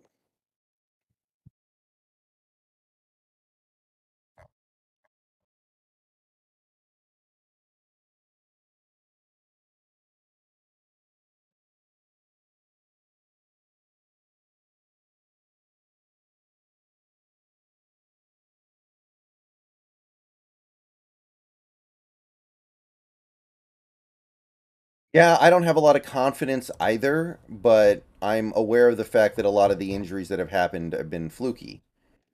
Like there has been some degree of, it just being bad luck.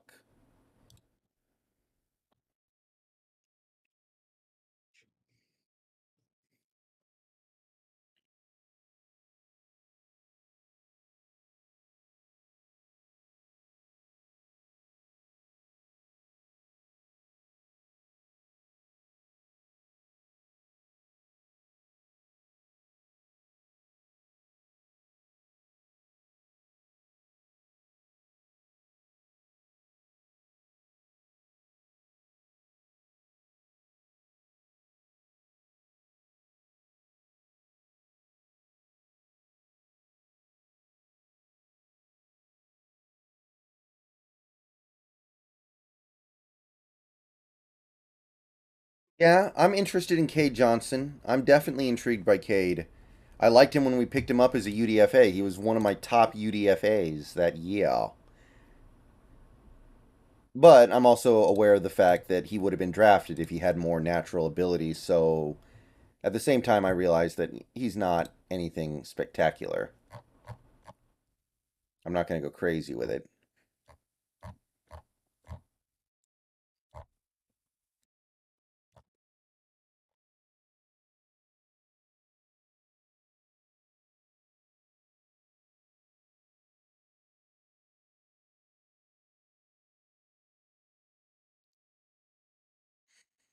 I don't like Noah Sewell very much, Estes. He's too slow. In the modern NFL, I think that he just gets completely abused in coverage. That's my concern.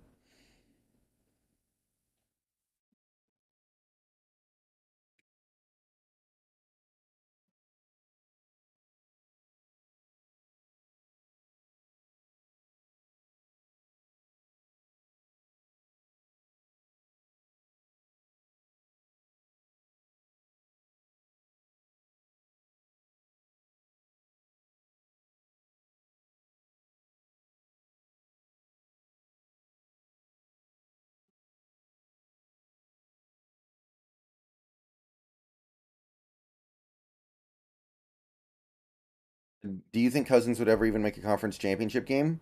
I'm sure there's some circumstance where it can happen. Think Daryl Taylor does better next year? Maybe a little bit better, not a lot better. You see Mafe having a breakout season? I think he'll break out. I think it's reasonable to expect him to at least do a lot better. You think the Hawks will sign Bobby 3 for 30 and Geno 3 for 96? I think 3 for 30. I don't think we would go to 3 for 30 on Bobby. But if we do those two things, then trade for Deron Payne too. And then I'm kind of on board with thinking, like, okay, this team can go win a Super Bowl now. But you gotta tie it all together. You can't just do one thing or even two things. Go all the way.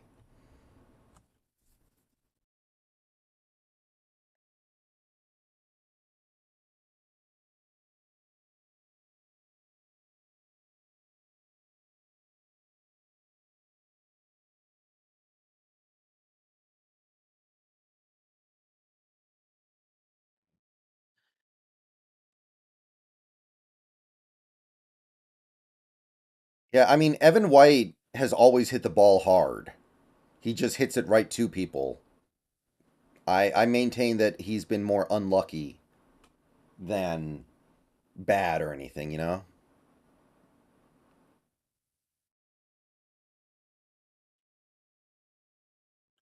Like, I've always liked Evan White. I feel like he's been really unlucky. Well, yeah, Berg Show, but that's not exactly how it works. I understand that.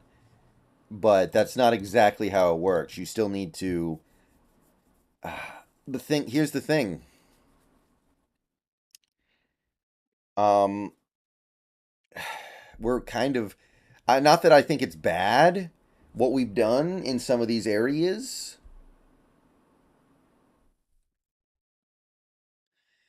but we are kind of bleeding away some of the cap space that we have on guys like Phil Haynes.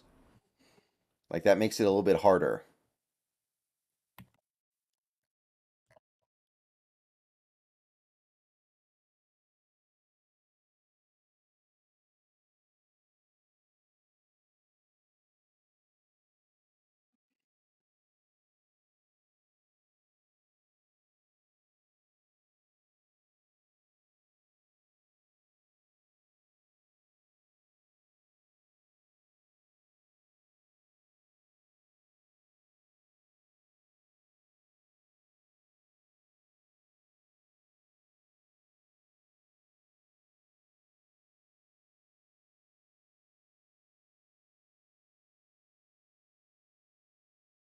Yeah, see, that's the thing. I don't want to sign somebody just to sell tickets. That's depressing. That's like, I mean, if we put Bobby Wagner out there and he's playing behind Quentin Jefferson and Brian Monet on the defensive line, that's like really depressing. I don't want anything to do with that.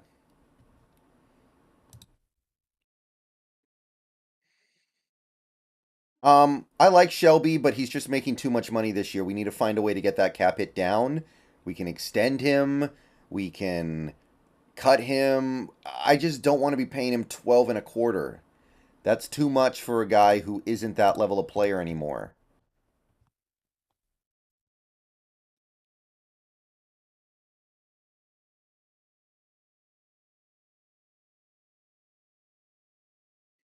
No, I don't like Jackson Smith enough to do it at 20th overall. Not a fan. Pass. I like Addison more.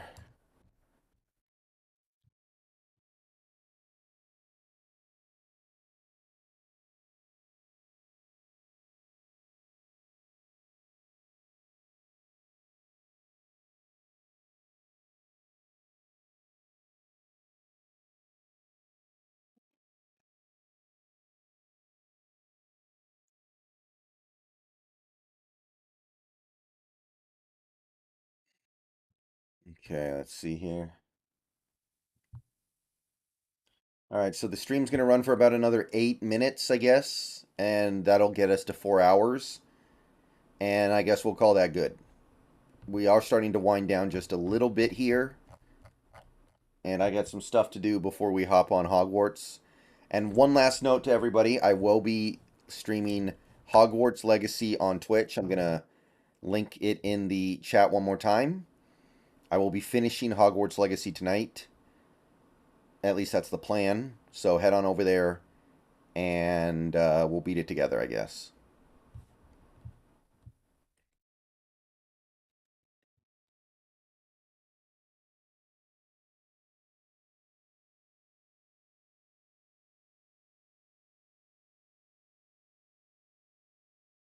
Any main guy or a few guys you want to see combine results on?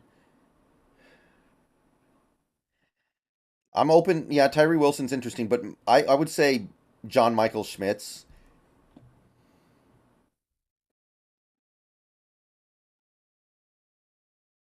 Well, here's the thing, Berg Show. Do we ever carry three quarterbacks? I feel like we always only carry two. It doesn't feel like we ever carry three on the active roster, is the thing. Thank you, Ethan. Appreciate it. I don't know why the only reason why the 49ers would take a step back would be if Trey Lance is like terrible. Trey Lance could be terrible, but that's the only way. Thank you, Nolan. All right, 6 more minutes, guys.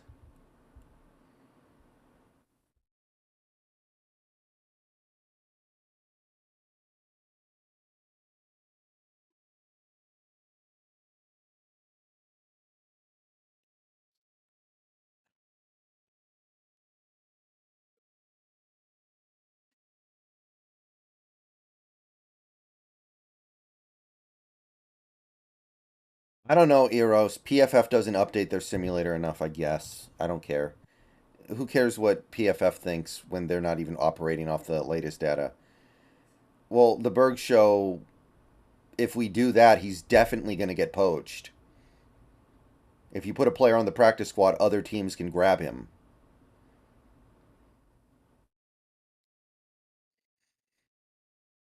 Well, Daniel, that's not what the player who spoke about it indicated.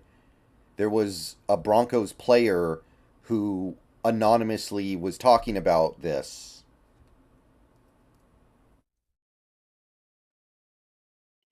And he basically said it was, and the player who said that Russell was doing this, said he was basically reliving his glory years. It was very specifically not for the purpose um of being educational.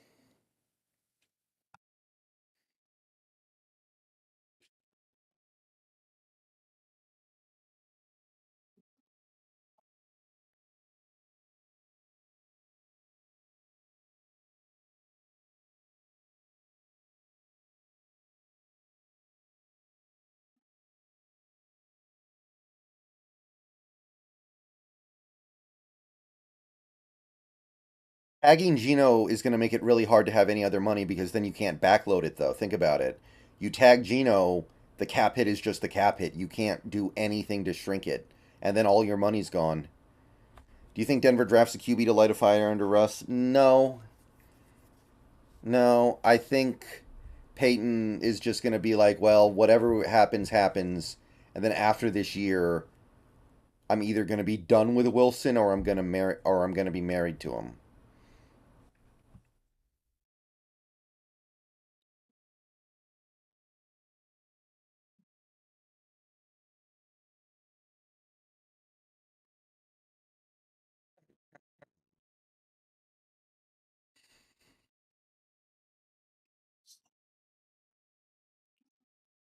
Imagine Sean Payton's going to put a stop to all that.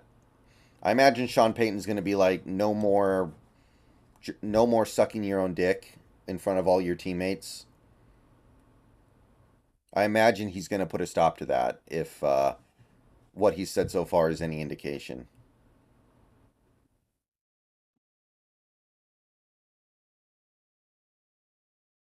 Only the offensive players who attended the meetings.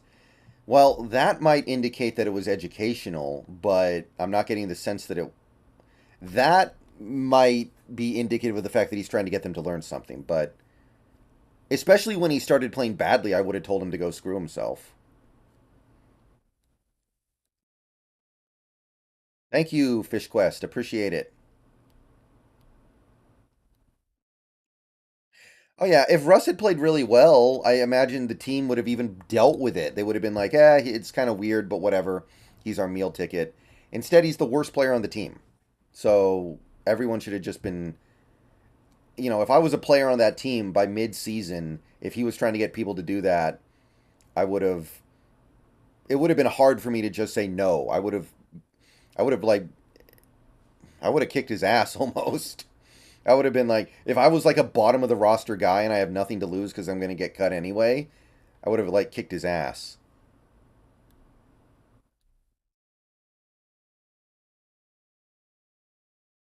Hey, I'm the worst player on the team. Come watch my highlights on your day off.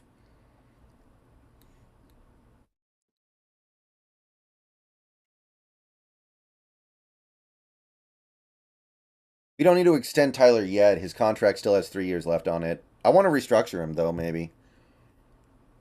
Uh, I do agree with that though. Lockett's going to last longer than I thought because he's figured out how to never get hit.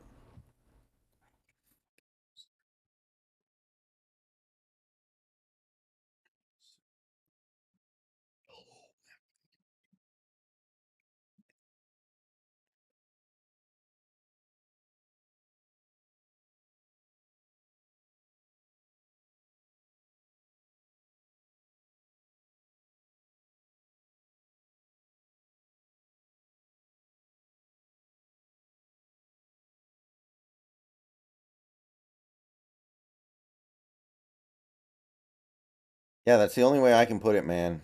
But whatever. I mean, look, if you